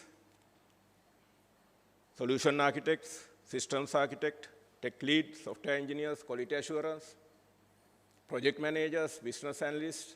So there are a lot of employment profiles, job profiles, designation titles. So the Sri Lanka will need thousands of all those categories towards 2030. So the opportunity is open, and you have chosen the correct field of study. And as all the previous speakers said, get it as a challenge, committed on your studies, and these 3 years starting from today, you need to lay out your foundation. Right? I would say continue with whatever your leisure activities, moving with friends, parents, and other extra activities, but make the study as your first priority. It's you, and it's you only, to make you competent and confident enough to take the opportunity and be the talent for the industry. Right? So before I complete my speech, I would like to briefly tell an old story. Probably you might have heard about this. එක්තරා වැහිබර දවසක මුළු පරිසරයම කරු කළලා වහින්න ඔන්න මෙන්න. ගොවි මහත්තයා පිටත් වුණා ගෙදරින් කුඹුරට යන්න. වහින්නත් එනවා වැඩ ටික ඉවර කරගන්නත් ඕනේ. කලබලයට ගොවි මහත්තයාට අමතක වුණා වියගහ අරගෙන යන්න. ගියාට පස්සේ තමයි මතක් වුණේ.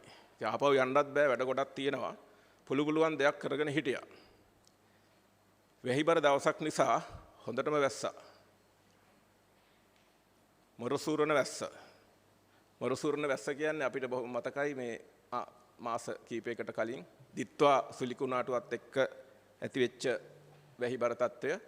ඊටත් වඩා වැස්සා. ඒ කියන්නේ ඊටත් වඩා යට වුණා. අර ගෙදර තිබිච්ච වියගහ ගහගෙන ගිහිල්ලා තනිතලා භූමියන් ඔස්සේ තමයි ගම් වතුර ගලන්නේ. වෙල්යාය ඔස්සේ ගිහිල්ලා ඇලකට වැටිලා ගංගා ඇලදොල ඔස්සේ ගිහිල්ලා මුහුදට පාවෙලා ගියා.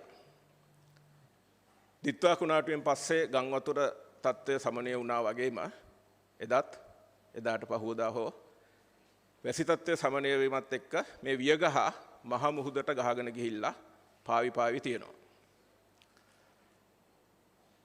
කුණාටු ඉවර වෙලා ඉරේලියත් පායලා හොඳට ඉරේලිය වැටලා තියෙන දවසක අර මුහුදේ පතුලේ හිටිය කැස්බෑවෙක් ඉහළට මතුවුණා.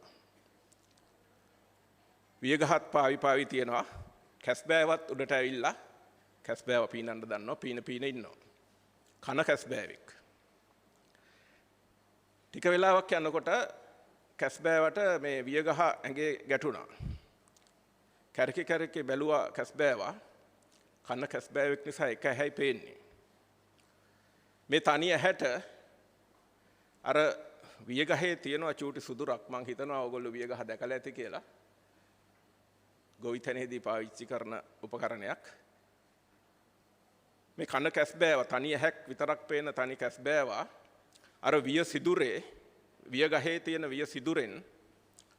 වියසිදුරට තනි ඇහැ සෙට් වෙන්න ඕනේ. එහෙම වුණොත් තමයි කන කැස්බෑව වියසිදුරෙන් අහස දකින්නේ. බොහොම දුර්ලභ අවස්ථාවක්. A very rare incident. Right? So you are here just facing, it's a very rare chance to qualify to obtain the higher education from state universities. That's the point I need to highlight. කන කැස්බෑව වියසිදුරෙන් එළිය බලනවා කියන්නේ මං කිව්ව සිද්ධිය. වියගහ ගෙදර තියෙන වියගහ ගහගෙන ගිහිල්ලා ගම් වතුරට ගහගෙන ගිහිල්ලා මුහුදට යන්නත් ඕනේ. පතුලේ ඉන්න කන කැස්බෑව උඩට ඇවිල්ලා කන කැස්බෑවගේ තනි ඇහැට වියගහේ වියසිදුරෙන් අහස බලන්නත් ඕනේ. අහස දීප්තිමත් දවසක් වෙන්නත් ඕනේ. That much of rare. So these 1,000 students are very fortunate to get that rare opportunity.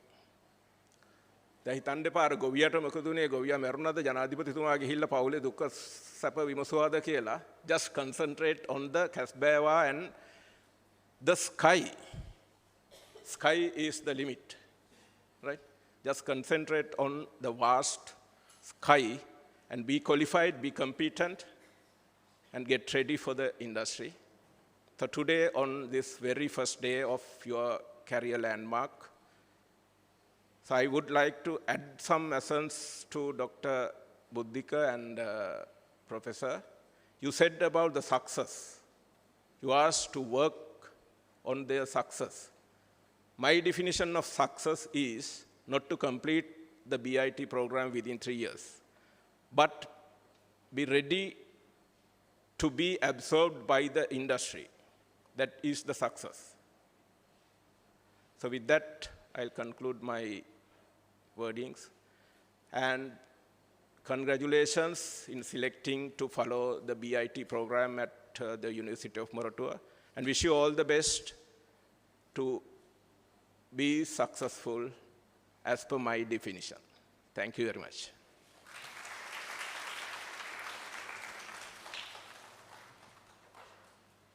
Thank you, sir. We are sincerely grateful for sharing your valuable industry experience with us today. Next, I invite Professor Suppunmali Ahangama from the Faculty of Information Technology and who is the BIT Semester 1 Coordinator to provide an academic overview of the Bachelor of Information Technology degree program.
Good morning. Professor Dilika Dias, Deputy Vice Chancellor, University of Moratuwa, and former Deputy Vice Chancellor, Mr. Professor Chandrasekhara. And also I would like to welcome and say good morning to Mr. Kasturi Ratna and Mr. Gunatilaka. And the staff of CODL, Professor Mr. Sudanta, and Mrs. Vishaka Nanakara, Dr. Buddhika, and other staff members. So it's a great pleasure to be here and give the academic overview of the BIT degree program at this inauguration. So I am Suppunmali Ahangama, BIT Semester 1 Coordinator, and I am a professor at the Faculty of Information Technology, University of Moratuwa. So here you can see the academic, the structure, where you have the three layers. So it's a 3-year academic program, as you already know, where you have 6 semesters with multiple entry points and exit points. So level 1, you have semester 1, 2, and level 2, you have semester 3 and 4, and level 3, you have semester 5 and 6.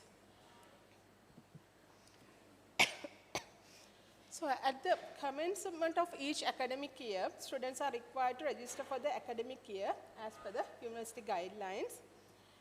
And students intended to sit for module examinations offered within an academic semester must register at, when you are commencing the semester.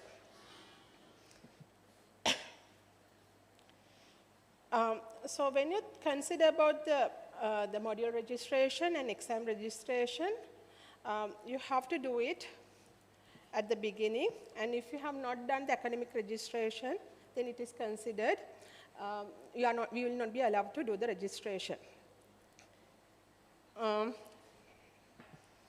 So when you think about the registration for course modules, so you have to do it at the commencement of each semester, and you can refer the handbook for the details about the registration process. And so you can decide like what sort of modules you are going to take during an academic semester. And you are allowed to add and drop course modules. So within the first 2 weeks after the commencement of the semester, a student is allowed to add or drop course modules.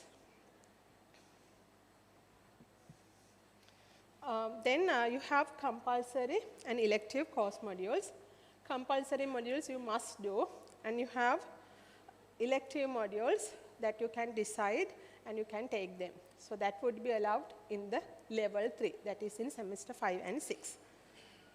And each course module carries a credit weight, which would be provided in your handbook. And typically, if you consider about a 1 credit module, which is offered over 1 semester, it will involve about 4 study hours per week for 14 weeks. Then we can move on to module evaluation. So in the module evaluation, you have continuous assessments and end semester examination. Most of the modules you will have written exam or computer-based assessment. Most of the assessments would be computer-based, which would be done at the University of Moratuwa. So you have to complete all these continuous assessments and the end semester examination to be considered as that you have completed that module. And other thing is, like, if you have not obtained at least 35% of marks for the continuous assessments, then you would be considered as you have obtained a grade F. Then you have to do the continuous assessments again. Then for the final examination or the end semester examination, again, from the marks allowed, you have to get at least 35%. So here you can see the grading system. So in the grading system, it begins with A+, and you can you can move until the D, which would be considered as pass. But if you have obtained I or below that, you have to do certain part or whole module.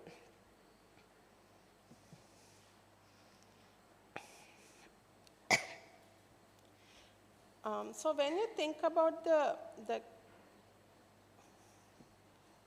how you are going to earn credits and about the repeats, grade D or above is required to earn credit for a course module.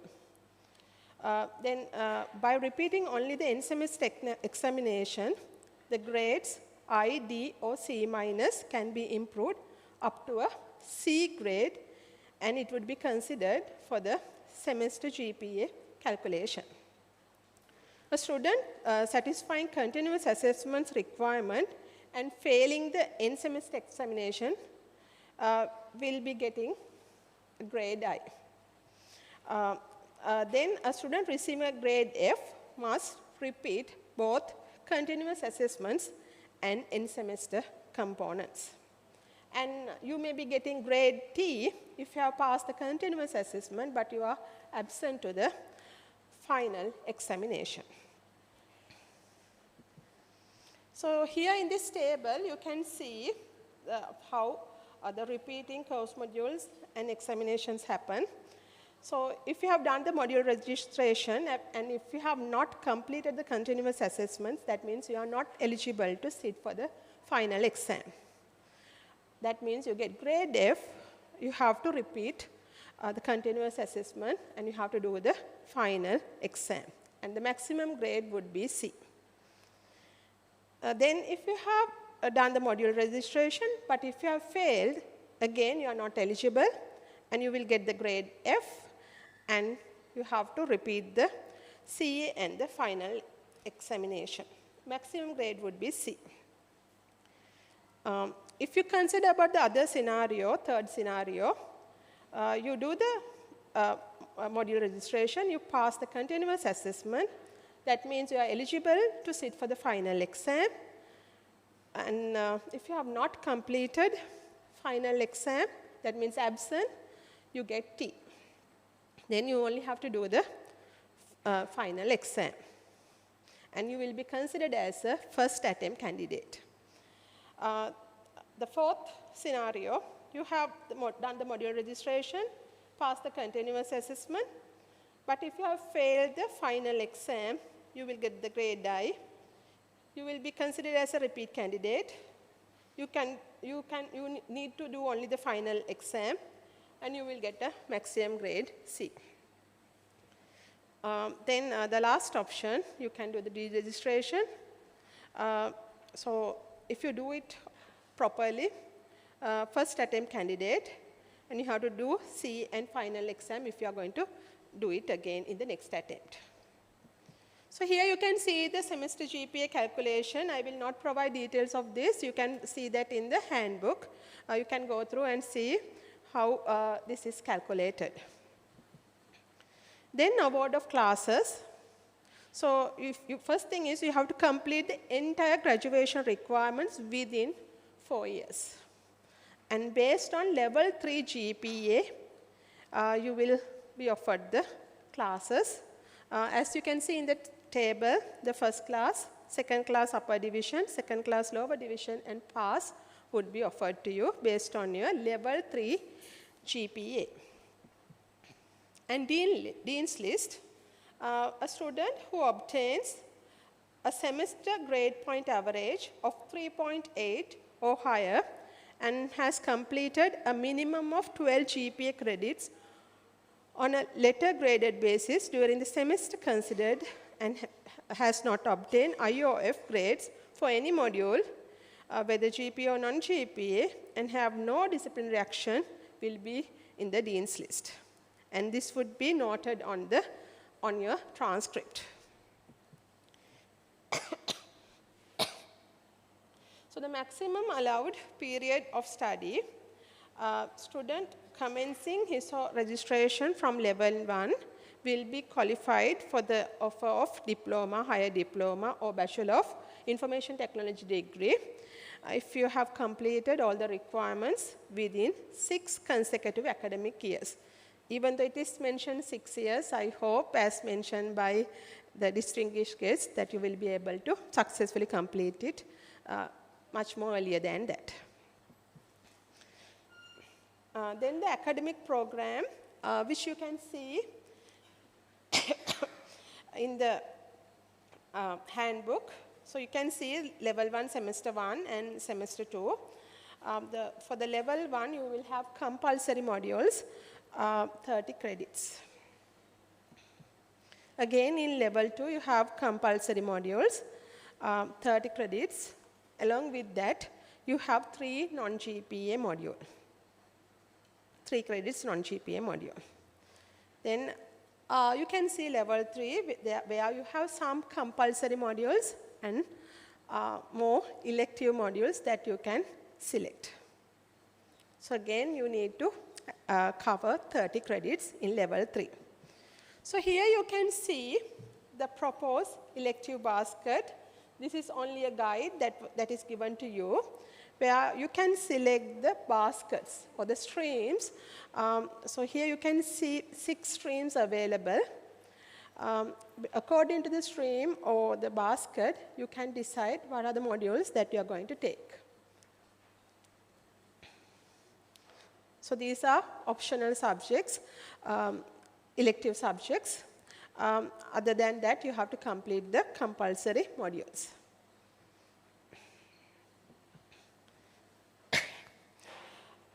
Then total credit requirement, a total of 30 GPA credits from the course module offered in level 1 of the course of study and satisfy the requirements for entry to the diploma for the award of the diploma. Then you have to get total of 30 GPA credits and 3 non-GPA credits from the course modules offered in level 2 of the course of study. And you have to satisfy the requirements. Then you will get the higher diploma. So after that, so if you have achieved all 90 GPA credits from level 1, then you can get the BIT degree. If you are considering from level 3, so you have to achieve, you have to obtain minimum total of 30 GPA credits while satisfying the requirements for the degree to obtain the degree. So those are the things that I want to cover about the academic overview of the BIT degree program. And if you need to know more details, you can refer to the handbook that is shared with you. So good luck and all the best so with your future studies from, you may be starting from level 1. Okay, thank you.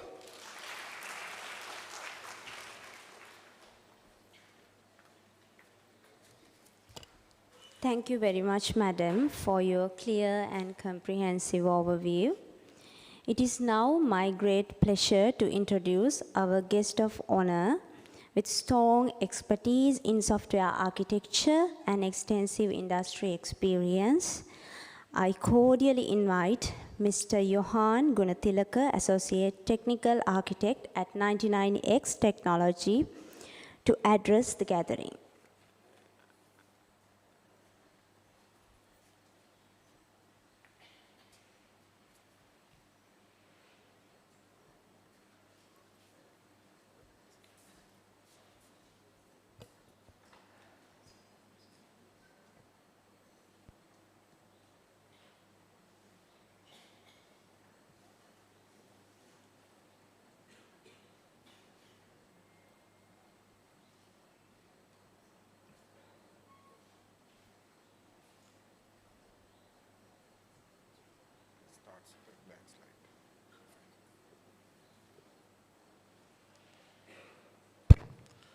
Good morning, everyone. DVC Deputy Vice Chancellor Professor Dilika Dias, former Deputy Vice Chancellor Professor D.P. Chandrasekhara, Director of CODL Ms. Visakha Nanayakara, and Deputy Director Mr. Buddhika Karunaratna, Professor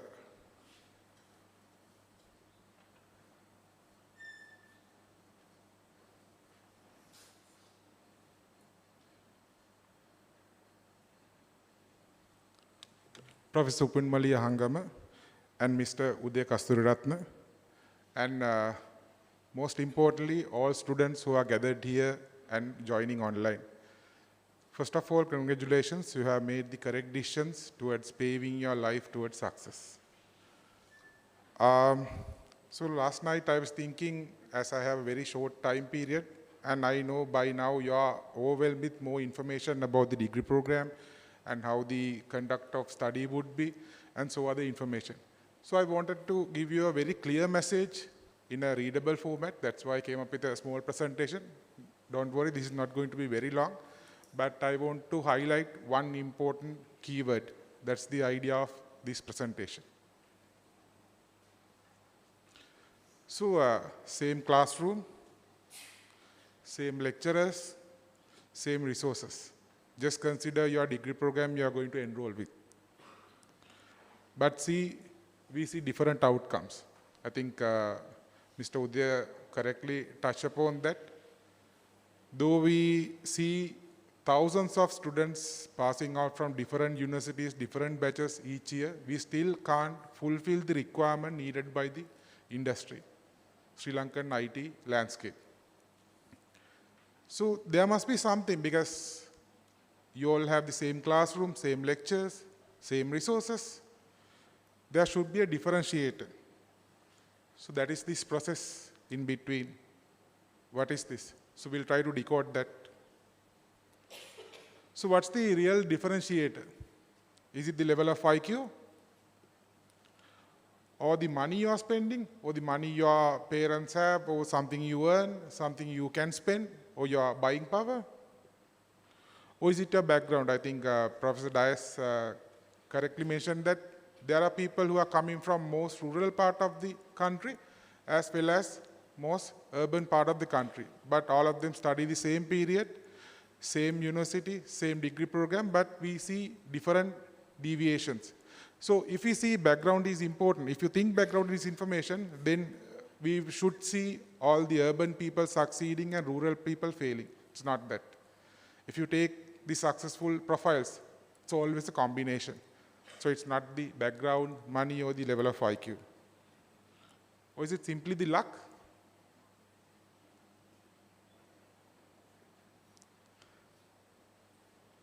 It's the mindset. Mindset is what matters the most. I think in all the previous sessions and speeches, I heard different definitions for this mindset, because mindset will drive you where you want to be. It's the real differentiator according to my understanding. And I have done, we'll say, more than 5,000 interviews to recruit people, to career fairs, then to educate people, because I'm a part of SLASCOM General Council as well. I go to different universities, different regions. I still see, depending on the occasion, depending on the situation, depending on the university, there could be several slight mistakes, but we always find this combination, where people with correct mindset moving forward and some failing in the middle.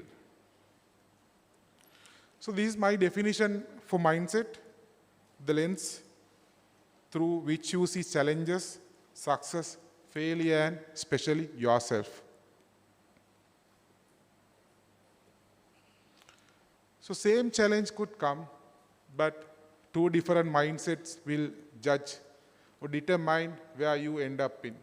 Because I think, again, going back to Mr. Kasturiratne, in any degree program, in any batch, we see a bell curve. That is the most common denominator. You see 10% in the end of the bell curve, and closer to 60 to 70 in the middle, and 20 to 30% in the end. So what do you think the differentiator is? Because all of us study in the same material are there, same resources are there, same lecturers are there. I don't think that there's a key differentiator other than the mindset. So how do we map our mindset? So someone with a fixed mindset would say, I'm bad at this. So, but someone with a growth mindset or a good mindset which will make you a successful person would say, I'm not good at this yet. I will become one day. Some might say others are lucky, but people with a growth mindset would say they worked for it, because they would see the struggle that someone had made. Someone might say it's too hard. That's the fixed mindset that you are blocking yourself from moving forward. Someone with a growth mindset would say, this will grow me.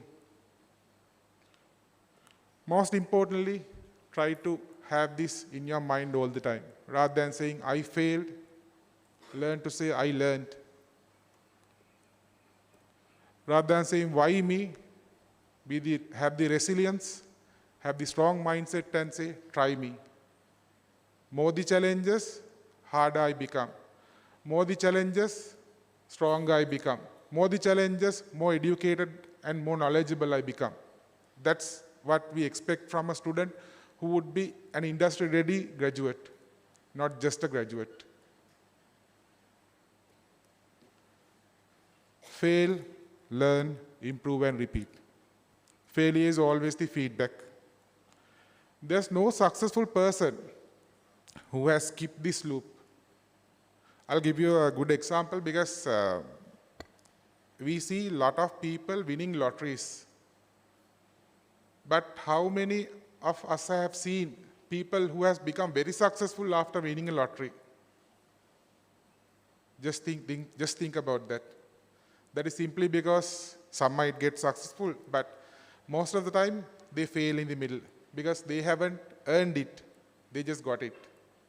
That's the beauty of failure. That's what this fail, learn, improve, and repeat cycle would give you. And if you repeat, that means you're believing in that process. So repetition always comes from the belief.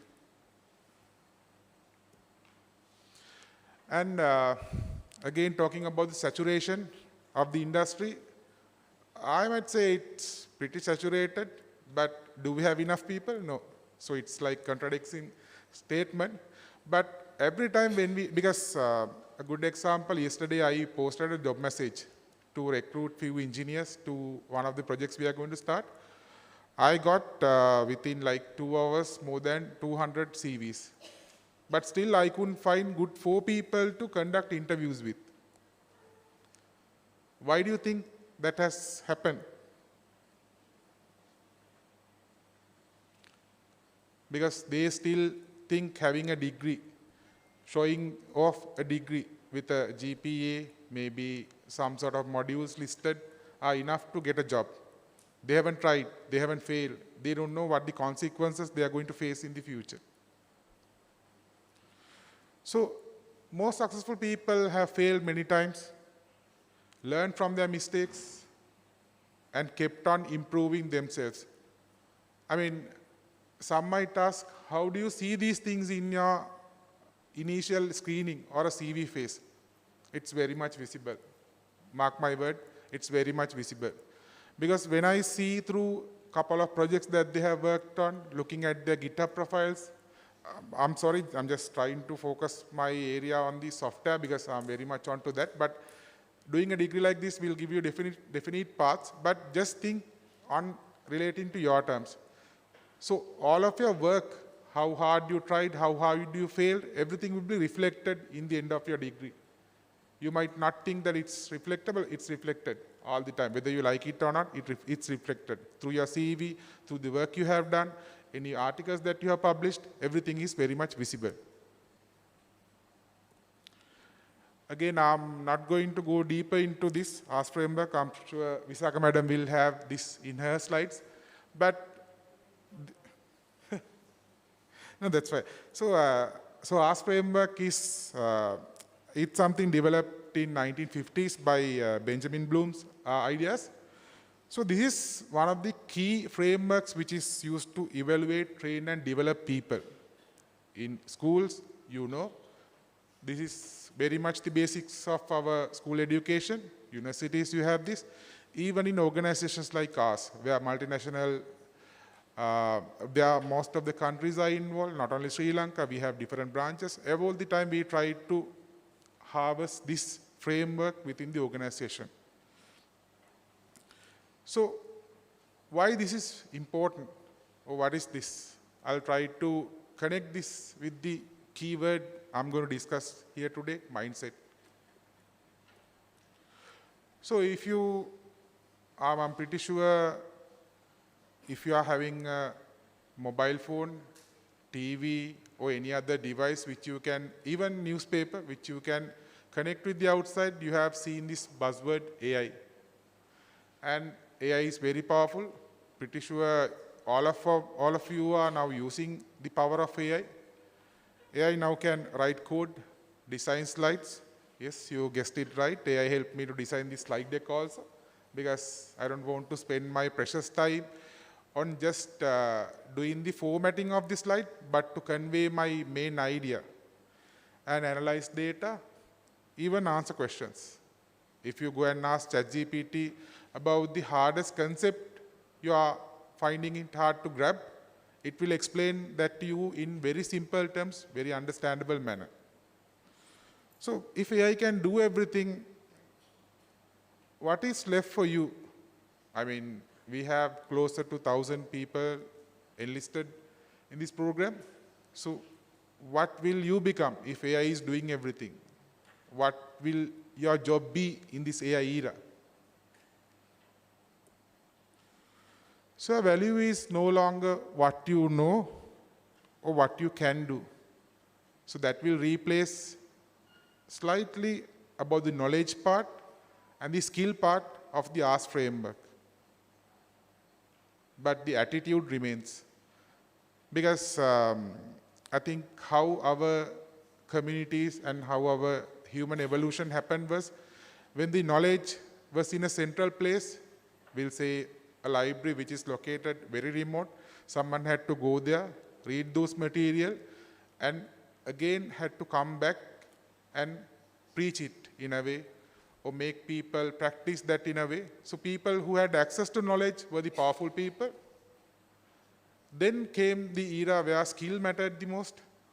Knowledge became somewhat common. A lot of people were getting the same knowledge material, but skill became more important. But with AI era, you know now, knowledge and skill has become saturated in a way, because if you are having a mobile device which can have access to internet, you pretty much have the knowledge part and skill part sorted. Because if you are trying to do something like analyzing data, or maybe some sort of a image generation, AI could do better in a way. But what matters the most? Why you still matter? Because AI cannot replace curiosity. AI cannot replace desire. AI cannot replace ethics. AI cannot replace your judgment. These are the things which come from your mindset or your attitude. If you take Ask framework, all those things stand on top of attitude. If you don't have the correct attitude, mark my words, I might be a bit strict here, you will not succeed. You need to have the correct attitude and the right attitude to be successful in your life. Why these things are very important? Do you ever think that AI will think and do something to prevent people from having cancers? Will AI itself will do something to prevent world wars? Do you ever think that AI will do something to stop world hunger by itself? No. You will have to do with the power of AI. You will have to, as engineers who are going to go to industry in few years, has to identify the problems and give you solutions with the help from AI. That's why this mindset matters to become successful. That's why mindset is the key differentiator all the time. So how this growth mindset will work in the era of AI? So people always think AI will replace me. So they avoid tools and try to compete with AI. So I mean, like, I still see people trying to compete with AI, even in organizations like ours. So do you ever think that they are going to be successful? Sorry to say, never. Because the development, the advancement AI had during past couple of years was massive. If you have been following that evolution of AI, it was massive. I don't think that any human can compete with it. So people with growth mindset will not try to compete. They collaborate with AI.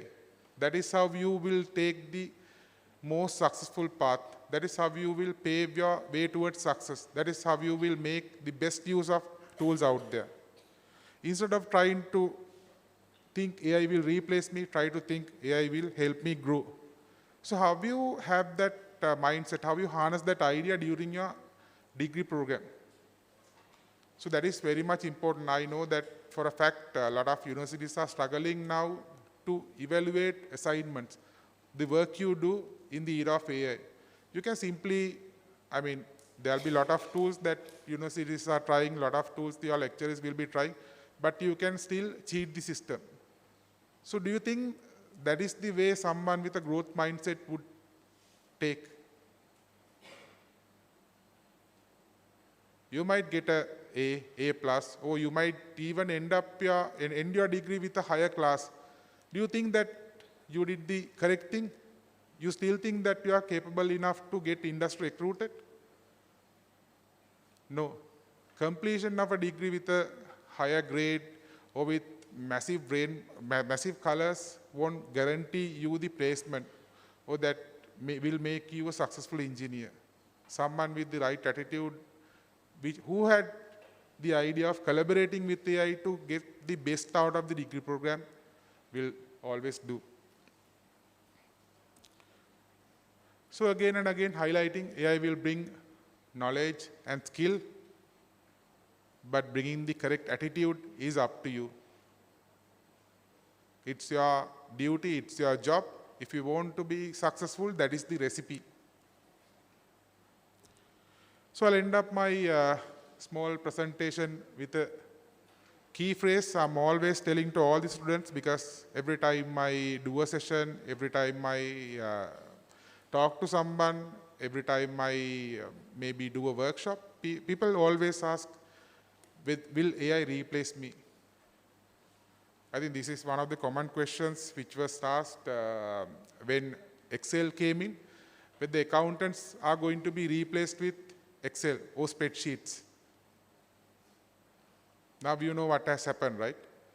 People who collaborated with spreadsheets advanced, people who didn't collaborate or post got dropped. So the same thing will happen here. AI will not replace you, but someone with the correct mindset and attitude to collaborate with AI will replace you. Thank you very much.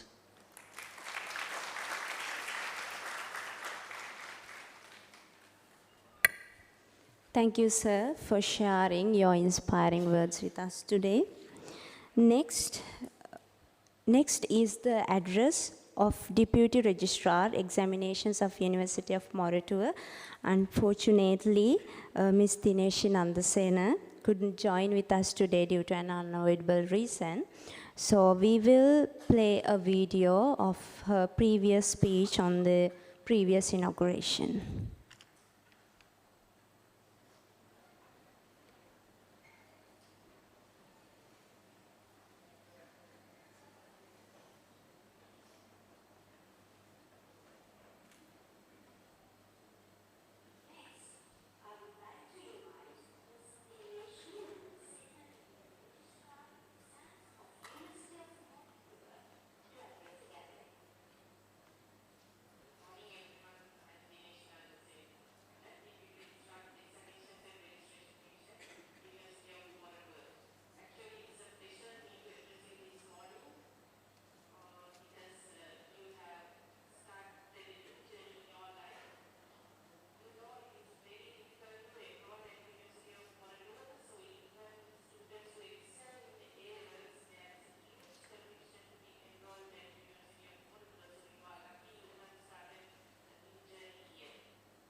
Since the online students have an issue with the sound, so we will make the video available in the Moodle.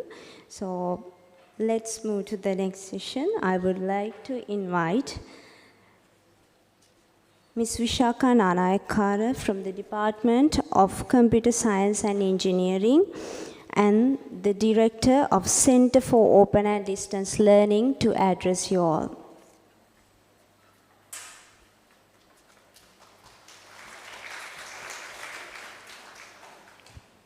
Thank you. That interruption was because online people had a problem in listening to this through Zoom, but nevertheless, you people already know my tricks of managing time, right? We will make the video available on Moodle so that when you go home, you can spend 6 minutes going through our Deputy Registrar's description. Don't pay attention to that, you can watch me. Thank you, Tarushi, and thank you, everyone. My dear students, for most of you, other than the new registrations, this is your second visit to Moratuwa. So thank you for being here, coming back again, but also to our students who are joining online. As I said at the registration, this is going to be the way of life. You will join online, you will join via recorded sessions, online sessions, all that, because we at Moratuwa believe in, as the former Deputy Vice Chancellor highlighted, open distance mode delivery, which would enable the learner to have a self-paced learning. Dilika Madam recollected her inauguration, and like most of you, Dilika Madam, myself, all of us have had that experience of being at a university for the first time. And if I'm not mistaken, listening to people speaking to us in English was the challenge, was that having that fear, would I be able to understand that? The professors of our time, madam, used to give us handwritten notes on that cyclostyle, they would distribute it. But today, you are very lucky, my dear children, because not only that you would see us in real time at these events, you would also get the recordings of all these sessions. If you could not understand anything, you can go back.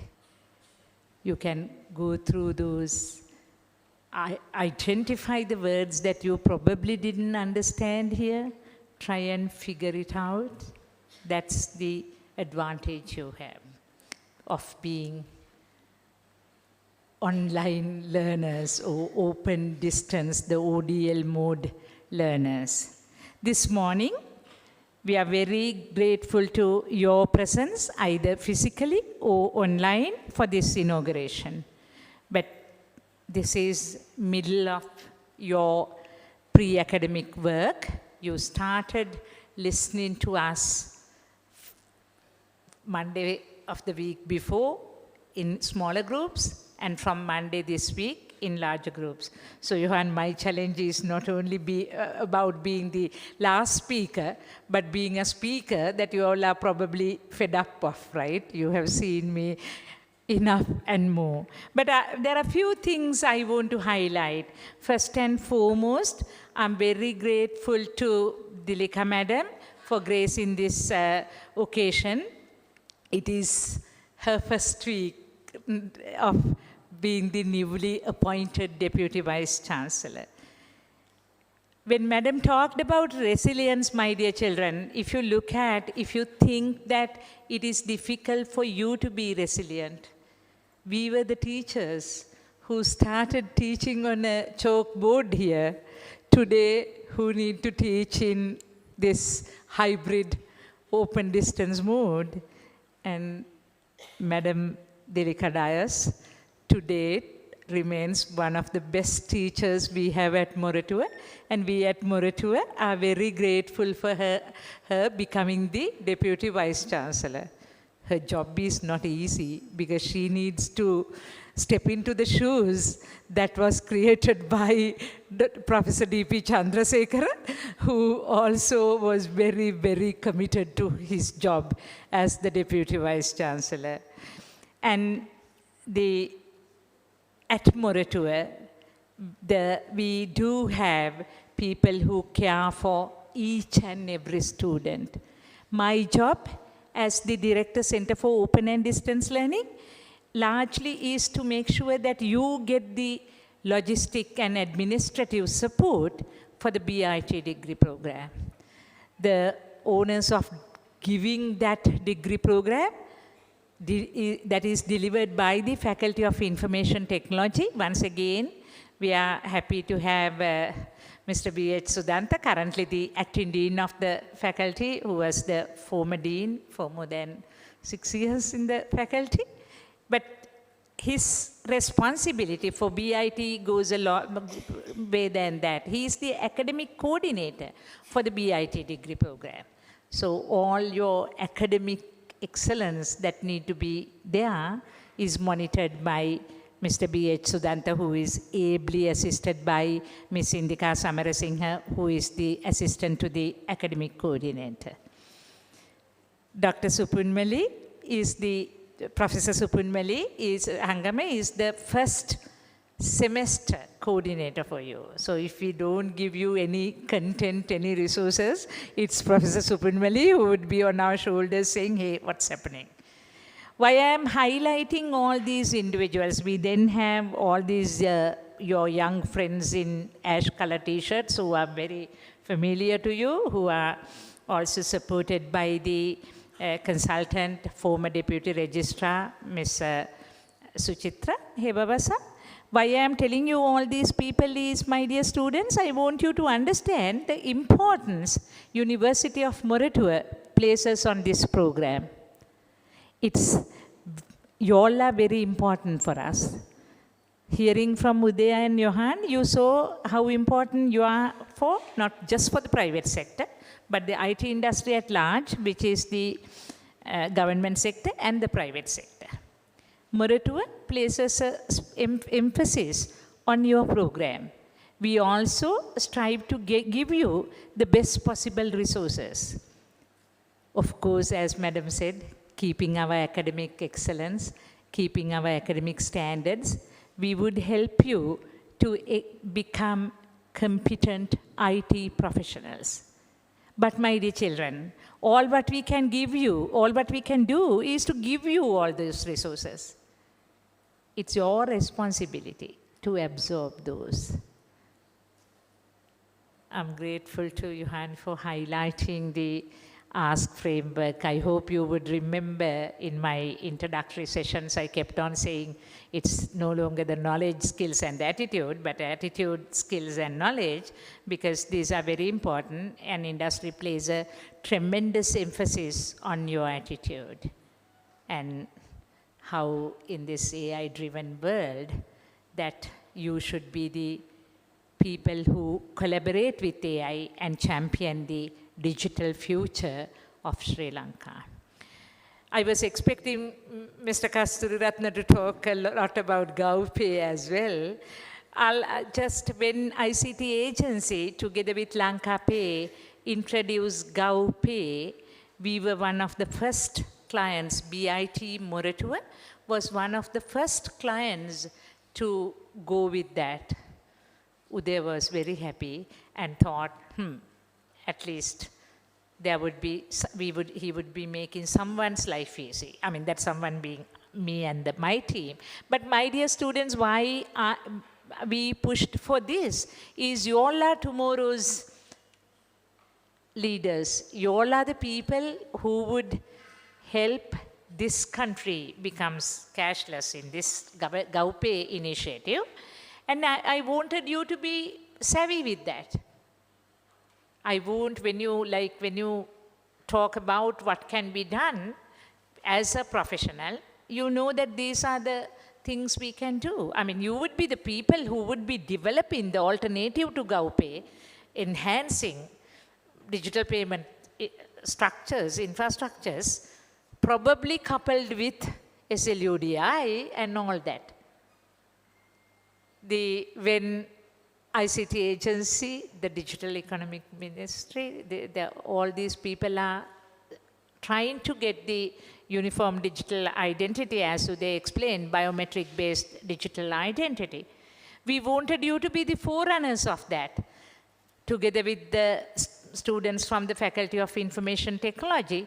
We developed biometric-based, fingerprint-based identification, because when Uday calls you for an interview, perhaps you can say, I don't know much about that, but I have at least been consistent, regular user of biometric.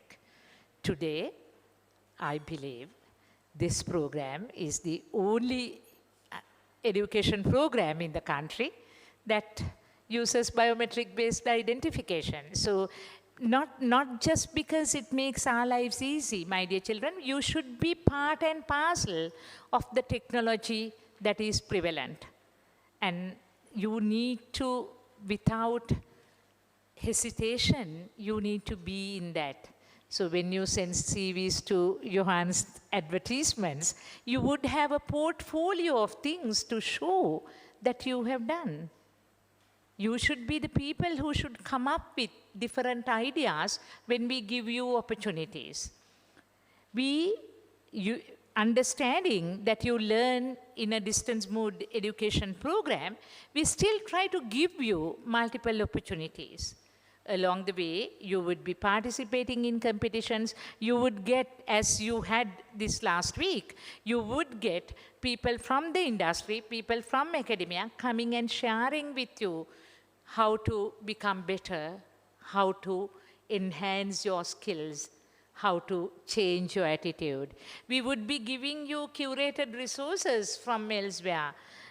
When he talked about the mindset and all that, you all have seen enough videos over the last week from various prominent speakers. You know what it is.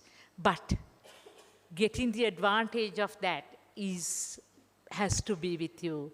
So that is what we want. I'm very grateful to all the speakers this morning for making my job very easy. I don't have to say anything. Thank you so much, Madam Dilikadas, Chandrasekhara sir, my colleague Buddhika and Sudanta, Udaya, Johan, Supunmali, for making our students understand their responsibility.